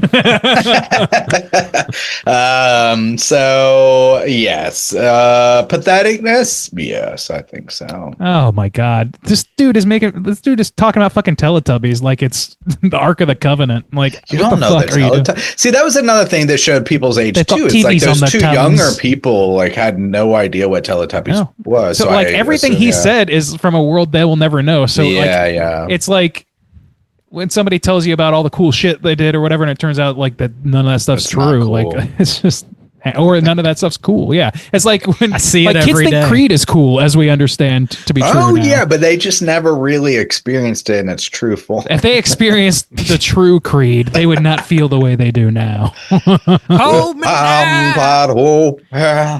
Yeah, what's your I swear that Chris Pratt in Mouse Rat is exactly Scott Stapp. I'm pretty sure that that's the character. Well, they both kind of ended up on the same trajectory there. They kind of did. Just getting paid. Just getting fucking paid. So okay, manipulation, smug arrogance, overall patheticness. He's got the points. We've got 2 more. Sexual- Look at attire. Well, he looks cool and believable, I say. So He looks really cool. Oh, I think, man, I see this guy and I think, man, Cooler there's than not a Scott single Stapp. person I can think of that has ever been a bad guy looking like this. Like, yeah. he just looks like a really pretty solid straight guy. up It's guy. trustworthy. Looks like Yeah. a normal man, Just an innocent man. If he had come out there looking like oh fuck, what's that dude's name? The music critic you like who gives everybody presents? Nardwar. Oh, no. What if they were like the fucking Nardwar cult? everybody That's the SNL bit. Whoa, Nardwar is a saint. Okay, let's not Agreed. retain the name of For Nardwar. now. He's gonna For now. he drove the Lolita Express or some shit. We'll never know. Oh boy. So okay, looking at attire. So was there any sexual deviance on his part? I don't remember any sexual deviance. I don't not that I recall. think so. He didn't seem to be driven sexually by anything. So I don't think he's above it by any means. No, I like if I had to guess, but I just don't think they show anything. I don't think they had a reason to. Wow. So, He misses a point. 4 out of 5. So, was there he should have anybody gotten on else? his knees and begged to suck somebody's dick to save his life. Then he would be top Cooter for sure. Whoa. Dude, Just like a Jeremiah saying. That's what cult leaders are into, apparently. That's what they're into. I don't think there is anybody else. I don't think there was anybody if we're giving else, the kids really. a pass for being manipulated. Yeah, I mean, I think it's like kind of pointless to. I don't think we spend enough time with any one specific sub Jimmy to. Except for the two that redeem themselves, or one that is not that there by will by that's there by force, and another that has a redemption arc. But she also crucifies a guy, a piece of shit, but she crucifies him. Yeah. So I guess you could argue, but yeah, I agree. I think I don't think there's really like Ray Fiennes, definitely not. Samson, definitely not. Like victims of circumstance. Spike, there's really nobody. No, there's really nobody else. On the farm, It's just victims. The rest of the characters are yeah. victims. I will say that pregnant lady has some fucking balls. She though. does, You dude. literally just watched her friends get skinned alive and are still alive, and you're gonna try to save your buddy, even if you kill the one, which she did. But it's like, There's a lot Thank more. God that dude. Yeah. That dude had the hot idea with the propane fire, tank? whatever, the propane tank. Yeah. Hot idea, Randy. What a hot idea. Yeah, watching those Also, dudes too, catch one thing fire I was like, was great. Spike has the bow, and I know, he's seen some fucked up shit. He's a kid, he's scared. But in the first one, a part of it was him kind of like overcoming all of that and like taking his mother out against the odds. And I'm like, he could shoot someone with that bow.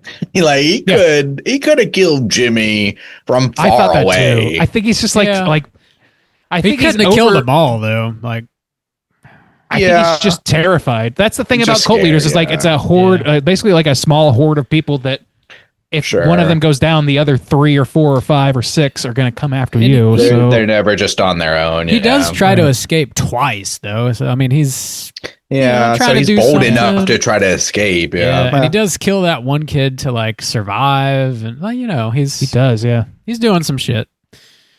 Yeah. So yeah, I think we got the Cooter. I think that's that's Cooter, about man. it. Jimmy Put him in the Crystal, sub basement. lock him up, throw away the key. Hey, librarian, we're talking about what we've been watching this week. Oh my god. Hey gang, what you been watching? Randu, what you been watching? Oh, so much. So I finally rolled credits on Hades 2. It's an incredible game. I don't know if I mentioned that last time, but I'm playing the sort of the epilogue chapters now. And it's still just a fun game to play through. So I'm taking my time with it. I watched The Damned, which Rob, your producer, made a mini cast of, and I liked it pretty good. It was really, really high quality in terms of like aesthetic. I don't know that the plot was all it could be, but I liked a lot of it. And it's like, I don't know, I like those sort of anachronistic period piece horrors, Let's see, I started watching The Chair Company. In fact, we finished the season, but I need to watch this last episode again because I got tipsy and I don't remember much about it now. So, Randy. but I was enjoying that a lot. I'm shocked how much how much Tim Robinson I can take in a single sitting after having watched Friendship and having it been way too much for me. This is like a nice balance. That's funny. So, is it? Yeah, I loved Friendship. The Chair Company got it overstayed its welcome for me. It's just the same fucking thing for a whole season, and it seems like they're just gonna do even more. And I was like, man, I don't know. I'm still actually engaged with like the mystery of it or whatever, and it may go nowhere. It may end up a thud or whatever, and that's fine. But I enjoy it pretty good. I think they took some surprising liberties with it. Anyway, I'm liking it. I watched a new Jim Gaffigan special called The Skinny. The dude's been on Ozempic or some shit, so it's him talking about that experience. Jim Gaffigan's I don't need to tell anybody. Great comedian, really, really funny guy, and I enjoyed it. It's very easy to watch and listen to. I can't believe this guy comes out with a fucking special like every year at least with new material. It's like really impressive. These guys that can do that. I watched a movie last night or maybe the night before called Emily, which is from a few years back. not Amelie, but Emily. This is one about a babysitter, new babysitter with secrets, let's say. Randy. Whoa, It was dirty okay. It was like secret. it's the elevated Hallmark is what I would call it. Dirty Hallmark is what I'd call it. Randy. That too. There is How's there is that? some ass cheek slaps in this movie. So Yes. Whoa, I bet just there not to is. spoil anything. Oh, But I mean, we got a Yeah. babysitter over here with some secrets. I mean, you know, some real we got to secrets. find out what they are. How's that?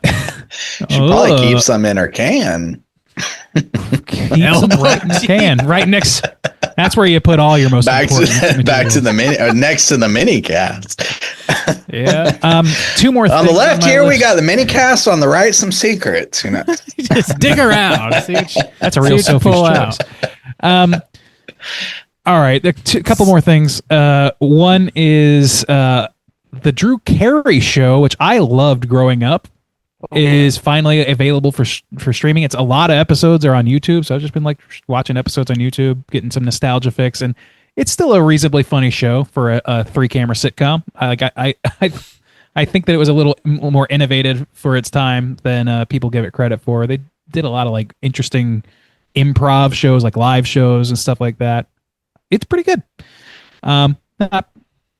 Not perfect, still dated, but I good. never got into that show. Yeah, I liked it. To me, like it's a kind of like a little bit of a Roseanne note, but not as grounded. I like that. And then last, I watched a found footage film. I saw a YouTube video. I saw like the first 2 minutes. I want to say the name of the YouTuber is Nightmare Masterclass or something like that. Some horror YouTuber who I occasionally watch, and they were sort of hyping up this found footage movie. So I watched it. I stopped the video like 2 minutes in, and it's like, I'm just going to watch it. It was called Descent into Darkness, My European Dream. And it's about this dude who... Scent in the Darkness, My European Dream. The scent in the darkness. That's what we call my flatulence. Smells like secrets in here. It smells like horrible secrets. The headwinds of mediocrity. I Smells struggled like to talk about this movie. Those are the headwinds. Damn. Those are the tailwinds, actually. But this movie, like, it's a little bit of a struggle to describe.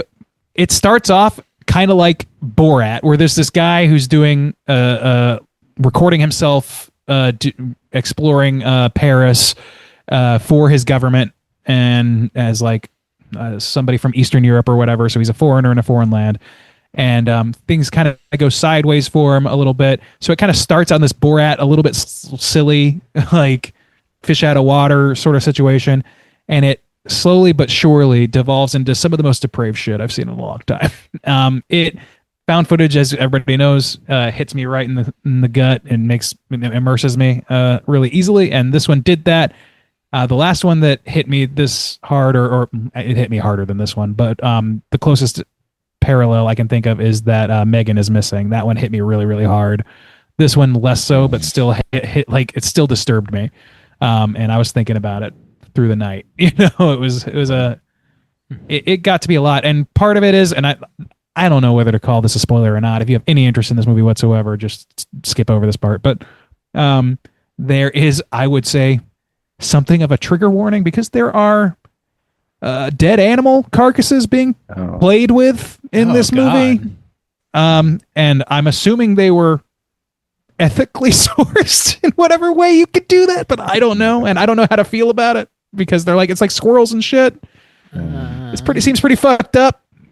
I just don't know. I'm still thinking about that. But there's that. And then like just the shit goes real dark. So I don't know. I don't know whether to recommend it or not. It's one of those movies where it hits so hard I kind of don't want to tell anybody to watch it. All right. Cool. Yeah. That's it for me. Bob? Oh, hey. I've been watching a few things. I watched the Twilight sequel, Twilight New Moon. Just for a I laugh. could have guessed for 30 days what he would have said next, and it would have never. It's just a come. joke, guys. I'm just doing it for a joke. just a It's joke. funny, see? I watched it with my wife, and it was funny. It is fucking terrible. It is a terrible movie. We'll get there. It's great fun. It's fun to laugh at. It is god awful. Let me tell you. Wow. It's so, Newman, which one is that in the so sequence of fucking things? bad. The second one. It's the second one. Is Yeah, it? the shit that happens is like incredible, honestly. 5 stars. Check it out. Been watching some Treme because it's carnival season. You know, Mardi Gras around the corner. And that is just a comfort watch for me. It stays on Max, so it's easy to throw on. I watched, so there's a new Fear Factor that started up that's hosted by Johnny Knoxville. Oh, I watched an episode of that too. Yeah. I saw a commercial for that while I was in the States, yeah. Yeah, it seems like a perfect thing for him to host, really. It does, yeah. It does, but it's also like, it's not traditional Fear Factor. No, it's shitty. It's Fear like Factor. Big Brother mixed with Fear Factor, and I don't know if I like that. I at don't all. know. I like, they do. They're all staying in a house, and like they're trying to play up drama and pit these characters against one another. It's not a one-off for any of them. Yeah, it's like an elimination process where all these people are staying in a house. So it's got this like goofy reality TV show aspect that's baked into it. That for like it has never interested me in any way in any show Why don't ever. they just do what they did? I don't know, man. I don't know. Whenever they do the Why are people so stupid? whenever they do the stunts, which was really only at the They don't ask beginning. you. That's why. They do like one stunt at the beginning and another one at the end, and like I enjoyed that quite a bit. But like the shit in the middle, I was like, this fucking sucks. Like I don't give a shit about any of these people. I just want to see them do crazy shit, have them eat a cockroach or whatever. So I don't know. Oh, this guy's being an Eat asshole. the roach! Yeah, I might try and watch more, but I just don't care. Yeah, I'm about with you. that stuff. I'm like, it's Jack. Like Johnny Knoxville should excel at this job, but they're making him like read fucking rules off a cue card, and it's not good. Yeah. Yeah. They did announce a new Jackass coming out this summer, which I'm very stoked about. That's awesome. So, Like the basics, man. last thing I've been watching is a new movie that was on Shudder called Beast of War. It is a shark movie, a World War II shark movie. It's about these Australian recruits, and they're in boot camp when we first meet them, training, and then they get onto a boat. They go out to sea, and the boat sinks, and they have to like not get eaten by a shark. Yeah. Oh, damn. Okay. That reminds me, actually, I also watched Dangerous Animals. I forgot to mention that one too. Oh, dude. Solid. I Solid enjoyed. flick. Yeah. Definitely not what I anticipated it being. This was okay. I really enjoyed the beginning of the movie when they're at boot camp. There's like some really good like moments like between these characters. They feel like well written, and you can tell it's a low budget movie, but they seem to be like doing a lot with what they have. And I was like really into it to begin with. When they get stuck on their little raft in the water, it kind of like comes to a screeching halt for me. And like there's a little bit of shark stuff, but not a ton. And I was like, oh man, it just kind of stalled out, which was a bummer because it started off really strong actually. And I was like, damn, okay. So it's okay. Light recommend. Like I said, it's on Shudder, so it's easy to come by. And that's really all I have been watching. Juice, what about you? I have been watching a lot. I watched Train Dreams. I believe this is on Netflix. This is a weird kind of movie. Different. Kind of not... Peaceful is not the word, but it's got this like narrative sense about it. It feels like an old timey kind of story. It's sad, but I don't know. It's kind of low key. It's like not a lot of like crazy shit's going on. It's just kind of about this guy's life. He's building railroads at one point. So yeah, it was interesting, different. I watched this movie called Elevation, which has Captain America in it. What is his name? Anthony Mackie. Anthony Mackie, yeah. That movie sucks, but Oh no. it's kind of like an alien kind of thing, but I guess you don't know if they're aliens or what, but they kind of like big ants, and they like take over the world, but they won't go past a certain elevation, like so people live in mountaintops because these ants won't go. Yeah, that's not good. That seems like is it like somebody pitched that while very, very fucking stoned. And it's not. Never went back to the rewrites. It's not very good. I watched Life of Chuck, which I enjoyed a lot. Nice. That was a very different kind of a movie too. Very interesting. I didn't know like where it was going most of the time, and it really. I watched it with my dad while I was still in the States, and I was like, oh, it kind of reminds me of Big Fish. Give me like that's a good one. I could see that. Yeah. But it's got Lillard, so it's better. It does have Lillard. Yeah, it's got a lot of people. Our I boy watched this movie Franklin Rich. Yeah, it does. Yeah. I watched this movie that I really enjoyed while I watched, and I was like surprised I hadn't heard anything about it, and then went to go look it up, and a lot of people are shitting on it, and I was like, oh, okay. I liked it a lot. I don't know how to pronounce it well. I'm sorry, but it's the new oh God, what is his name? He's in There Will Be Blood and Gangs of New York. The amazing actor. Daniel Day-Lewis. So terrible at names. Daniel Day-Lewis. Yeah, it's his new film, and it's with Sean Bean, and his son directed it. Daniel Day-Lewis's son directed it. They wrote it together or whatever. I liked it a lot. It's about like an old IRA. Yeah, it's like an old IRA member, and he is like separate. He's like lives in isolation because maybe he's like wanted by the government. So he is like separated from his like wife and son, and he just lives like as a hermit. Daniel Day-Lewis is the guy, and it's very dialogue heavy. It's very they just talk about a lot of shit, but it's about like relationships with fathers and their sons, and like fathers and like just kind of father roles and stuff. I don't know. I thought it was actually I thought it was really good. And Daniel Day-Lewis acts his ass off. Yeah. I had heard about this. Anemone. Yeah. I'm pretty sure like the big thing was that like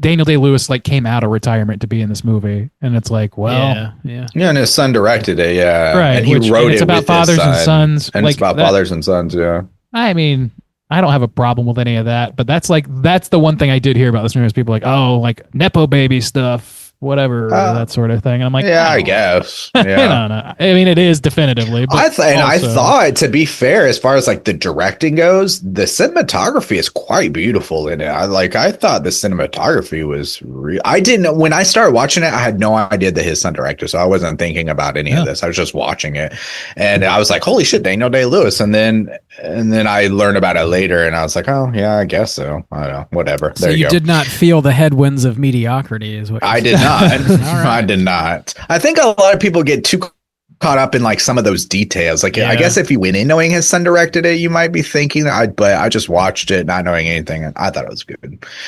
I watched this Korean movie called Harbin. It came out 2024. It's about like independence fighters fighting against Japan in like 1917 or something like that. Wasn't very good. You don't need to seek it out. It was okay, but not great. I watched F1 the movie, which a lot of people raved about. And you know what it felt like? It really felt like it was trying to cash in on the success of that Top Gun movie. It follows like the same kind of beats, honestly. What is it?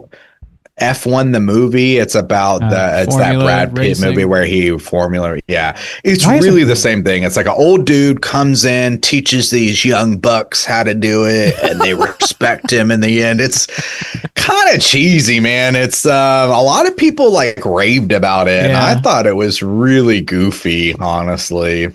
Whatever. I watched a movie called Love Brooklyn, which was a much more low-key movie about this writer who lives in Brooklyn and like loves these couple different women. It was pleasant. It was a good watch. I watched another movie that got a lot of buzz last year. It was Just an Accident. Have you guys seen this or heard about it? No. Oh, in Korea it like had a ton of buzz, but the problem is it's a French language film, and I can't watch it in Korea because they'll do Korean subtitles with the French language. There's never any English subtitles. So I finally got a chance to watch it, and it was good. It was a really good movie. Black comedy, really dark. I rewatched Old Boy. Hadn't seen that in a bit, so I rewatched that. I watched Marty Supreme. This is the last thing I watched. I watched Marty Supreme, and during the movie, I was like, said to myself, I have not been this stressed watching a movie since I watched Uncut Gems. Like I specifically remember watching Uncut Gems to be like, holy God, like this is like stressing me the fuck out, even though it's really well made. And then I was watching this and thinking the same thing. And then I looked up fucking same director. I was like, Jesus Christ. Like just got to corner that market.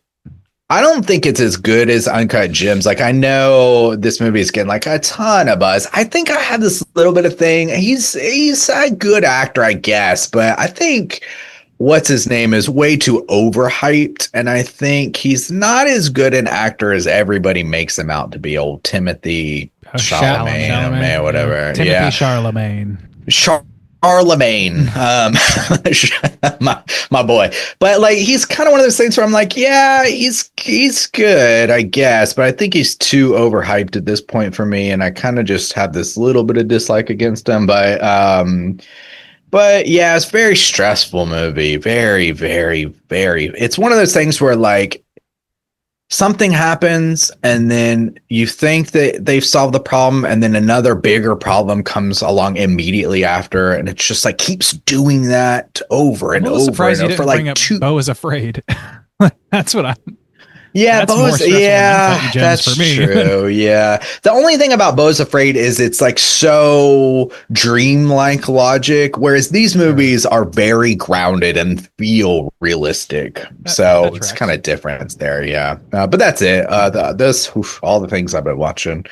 Let's go to our Hotline Screams. We got any of those? We got two. A couple Hotline Screams. Let's do it. Hotline Scream.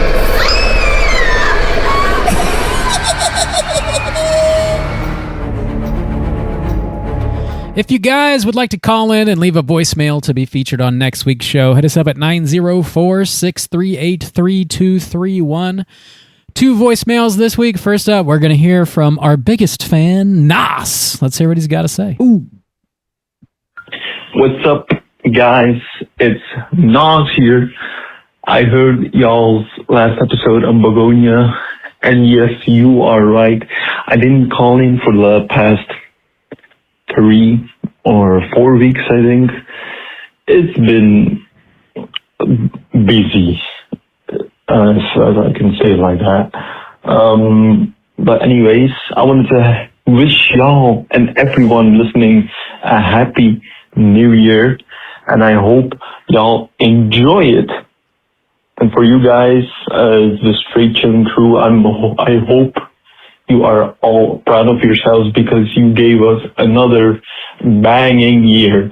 A year full of banging episodes. Maybe not all movies were great, but all episodes and your commentary and everything was great.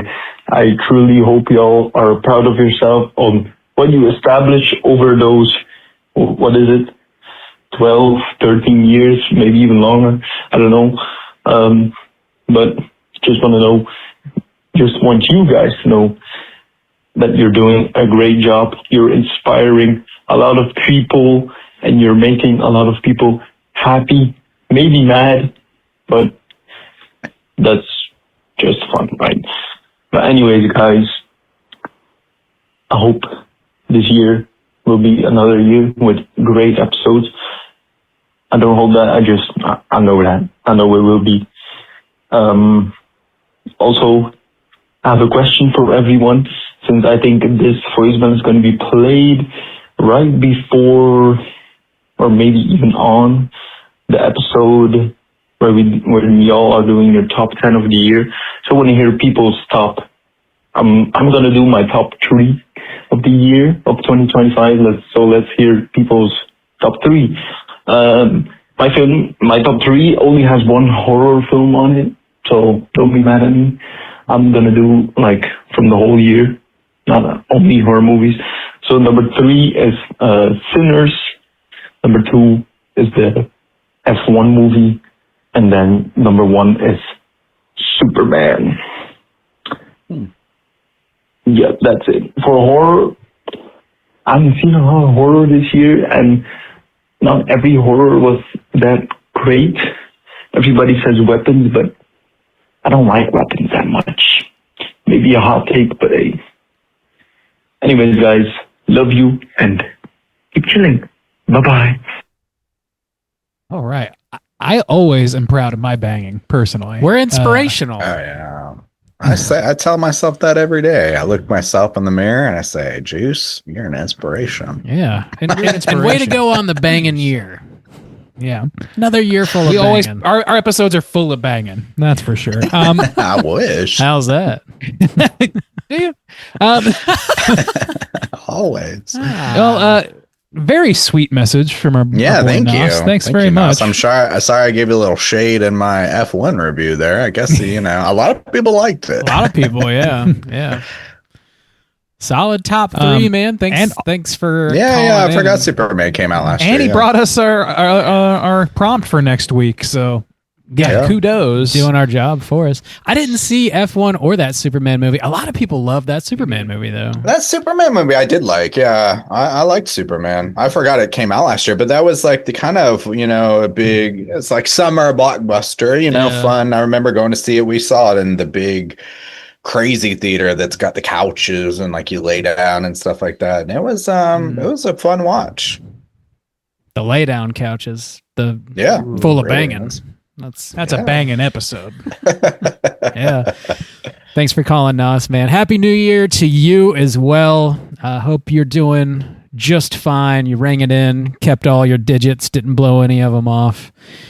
And keep calling, man. That's a uniquely American thing, I think. Maybe I think so. Other think countries so. have fireworks. It's not just in America. No, but they don't Just blowing your fucking their fingers bodies off as with much. them. I don't think there's like a whole lot of personal fireworks, not explosives, maybe some sparklers and maybe a Roman candle, but Just a little row of not TNT mortars. here and there. People aren't lighting mortars in their backyard. Well, they're just not Don't have enough living freedom right. in them. You know what? They just need more freedom. That's the problem. We're lousy with freedom over here. Yeah. I'll we're trade big, a couple of we're my big on digits for freedom. And if you freedom don't agree, any we're going to day. militarily force you to join us. I've never felt more free in my life. Oh, God damn. Thanks for calling, Nos. Hey, we got one more voicemail to get I to. wish Korea had some more freedom. I'll tell you what. Dude, I'll send you a mortar or two. I got you, bud. I got you.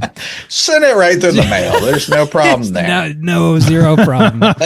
I'll throw in some cocaine for you, too. Oh, thanks, buddy. That's real freedom. We got one more voicemail. We're going to hear from our boy, Brandon. Let's hear what he's got to say. Hey, it's the Squatch. Brandon. Listen, you jackasses. Iron Lung. You guys were just talking about all the movies that came out in the most recent episode. Iron Lung is a movie that's coming out that was created and produced and directed by the YouTuber Markiplier, Mark Fishbot. Yeah, that's what it is. It's not another Iron Man movie. It's a small, indie made movie. So you can check it out. Maybe cover it. Get it out there. Get it to the masses. Also, do what you've been watching more often. All right. That's all I wanted to share. I hope you guys have a great Thursday or whatever day it is when you listen to it. Probably Sunday, or even Friday. Who knows? Saturday? Could be. Probably It's not. Wednesday. Oh. Most likely Sunday or Monday. But could be a Tuesday. Okay, bye. It's a Tuesday in the States. We skipped 1 week. The cadence difference is leagues apart here. I am very vaguely aware that there is a person called Markiplier, Mark, whatever his fucking name Never is. heard that name before or about That's that not a movie. selling point for me. I don't know who this fucker is. yeah. So you're gonna have to tell us YouTuber what the making a movie's movie about. is not a big seller, guy. Yeah, I mean, it can be obviously we've liked quite a few I made a movie. It's called. But the movie Star. itself was good, and then I decided that they were interesting people after the fact. YouTubers have made amazing films. I've just never heard of this guy or of this movie. Doesn't mean it's good or bad, but if there's a trailer out there, maybe we can hunt it down and have a gander. I mean, if it's not Epic Mealtime, I don't know shit about it. If they don't eat epic bacon in mass, is Are it they even still a YouTube movie? I have no idea. Man, Probably. Who knows? For some reason, that is the only thing that popped.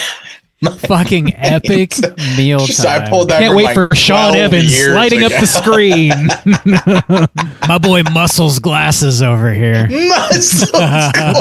Muscles. God damn, dude. Salad Fingers, the That's movie. legit like 15 years Digging old. deep into the bank. God Unforgivable. damn, dude. The Unforgivable Chronicles. Dude, the trilogy we all been waiting for. Finally getting all those unanswered questions answered. God damn. Most Took her people over have to the no clue what silver the fuck. bowl. Were those waffle fries really free? Glasses. My boy Muscles Glasses. My I have no idea what God. that is. Oh, he's one of the From characters. Epic Mealtime, one of the guys. from Epic Mealtime. Epic Mealtime. Oh, I So- never watched that shit. No. It's very dumb, but I enjoyed it. It's making a comeback. It's cool now. It's cool. It was Again. never lame, actually. It's only always been cool. Directed Just like by Creed. Binging with Babish. Binging with If you're listening, I would call in if you're listening to Creed these days, but you have no idea that they used to be fucking a joke. or lame as cringe. hell. Yeah, let us know what that's like. Yeah, They're getting their let us know. flowers now, but I don't know what those if those flowers are very deserved, personally. Oh, they're Yeah. flowers. I don't know. It's interesting. Interesting turn of events regarding Creed. Thanks for calling in there, Brandon, Mr. Squatch. Always good to hear from you, brother. Hope you had a happy new year. Kept all your digits. I bet Brandon knows about Epic Mealtime. I bet you he does. Why? Because He just told us about a YouTuber Yeah. movie. I'm sure. Yeah, I'm they sure were there's- all Canadians. I wonder if he hangs out with them. They're on all the in a chat weekends, room you know? together. I'm sure. They probably are best friends. They most likely are neighbors. Most likely. Positive they're related. Not like Canada's big or anything. They go to the Thanks, same Tim Hortons or some shit. thanks for calling, man. Again, if you guys would like to call in, hit us up at 904-638-3231. Let us know. Just like Nas requested, what your favorite movies of 2025 are. Also, if there's anything else you're looking forward to for 2026, let us know. What are you looking forward to? Hey, got any hidden gems from 2025? One that like nobody ever really talks about. But You got any like YouTuber movies we could banging? question the validity of? That would be great. I would say like it was just an accident. Was probably one people should maybe seek out if they're looking for a good movie. Looking for a good time. It was just an accident. Good time. Check it out. So, yeah, next week we are going to be talking about our top 10 of 2025. Finally running it down, running it back, talking about the good, also probably some of the bad. So, tune in. Well, we usually do. We usually We usually tend to bottom. fixate on the bad, actually. we usually bitch and moan for a little bit, at least. What are y'all's numbers looking like? What do you think? How many did y'all watch this year? Just to give a little tease. What was your? I what was watched your- 36. God, y'all are beating me. I watched- What do you like? 69. No, 52, and there was probably another 5 or so that I started, and I was like, I just don't give a fuck, and then turned it off. Yeah. I'm Make it only at, Mithrigan Part 2 fits in that 25. category. You know, watch What'd you say? like only like 25. I mean, I'll try to hit 30. Got a week. Actually, I got like 5 days. Nobody's expecting validity from this conversation, so it's fine. I mean, oh boy, I think we'll come out with a pretty solid list. I feel confident. I've got a pretty solid list. I'm Sure, yeah. I'm happy with my top 10. Yeah, me too. Watched a lot of stuff. I think there's a couple I'm missing. I'll try to squeeze them in. Squeeze them in. Yeah, tune in next week and find out what we thought about 2025. We're on social media. Check us out. Straight Chilling Podcast will pop right up. If you'd like to join in the daily Slack channel conversations, why not join up now? It's a new year. We talk about the movie of the week. We talk about video games, TV shows, new trailers that drop, horror news. We also share pictures of our cute little puppies and cats and whatever other animals. We talk about football. It's a good time. It's a lovely community Talk of a lot about our sex lives. horror nerds. It's a big conversation going on. But only after dark. We don't really. Sometimes Juice gets drunk when he's on the train riding home, and he's like, all right, lay the questions out there. Let's get weird. It's like 10 a.m. for everyone. It's 10 a.m. Yeah. So, like, we're having coffee, and we're like, I'm wasted on Friday night. Y'all, everybody's waking up to go to work. Yeah. So if that sounds interesting to you, hit us up on one of those social media outlets, and I'll send you a link so you can join in on the daily Slack channel conversations. Mainly checking Instagram these days, so I would recommend hitting us up on Instagram, or you can send us an email. You can hit us up. Don't message us on Facebook. No, fuck Facebook. Spot. I'm just not gonna ever know what's happening. You'll never hear from us. But yeah, Instagram is a good way to contact us. Also, you can send us an email, straight chilling with a G podcast at gmail.com. Hit us up. Yeah. All right. That does it this week. And until next week, as always, all you mother truckers, please keep chilling.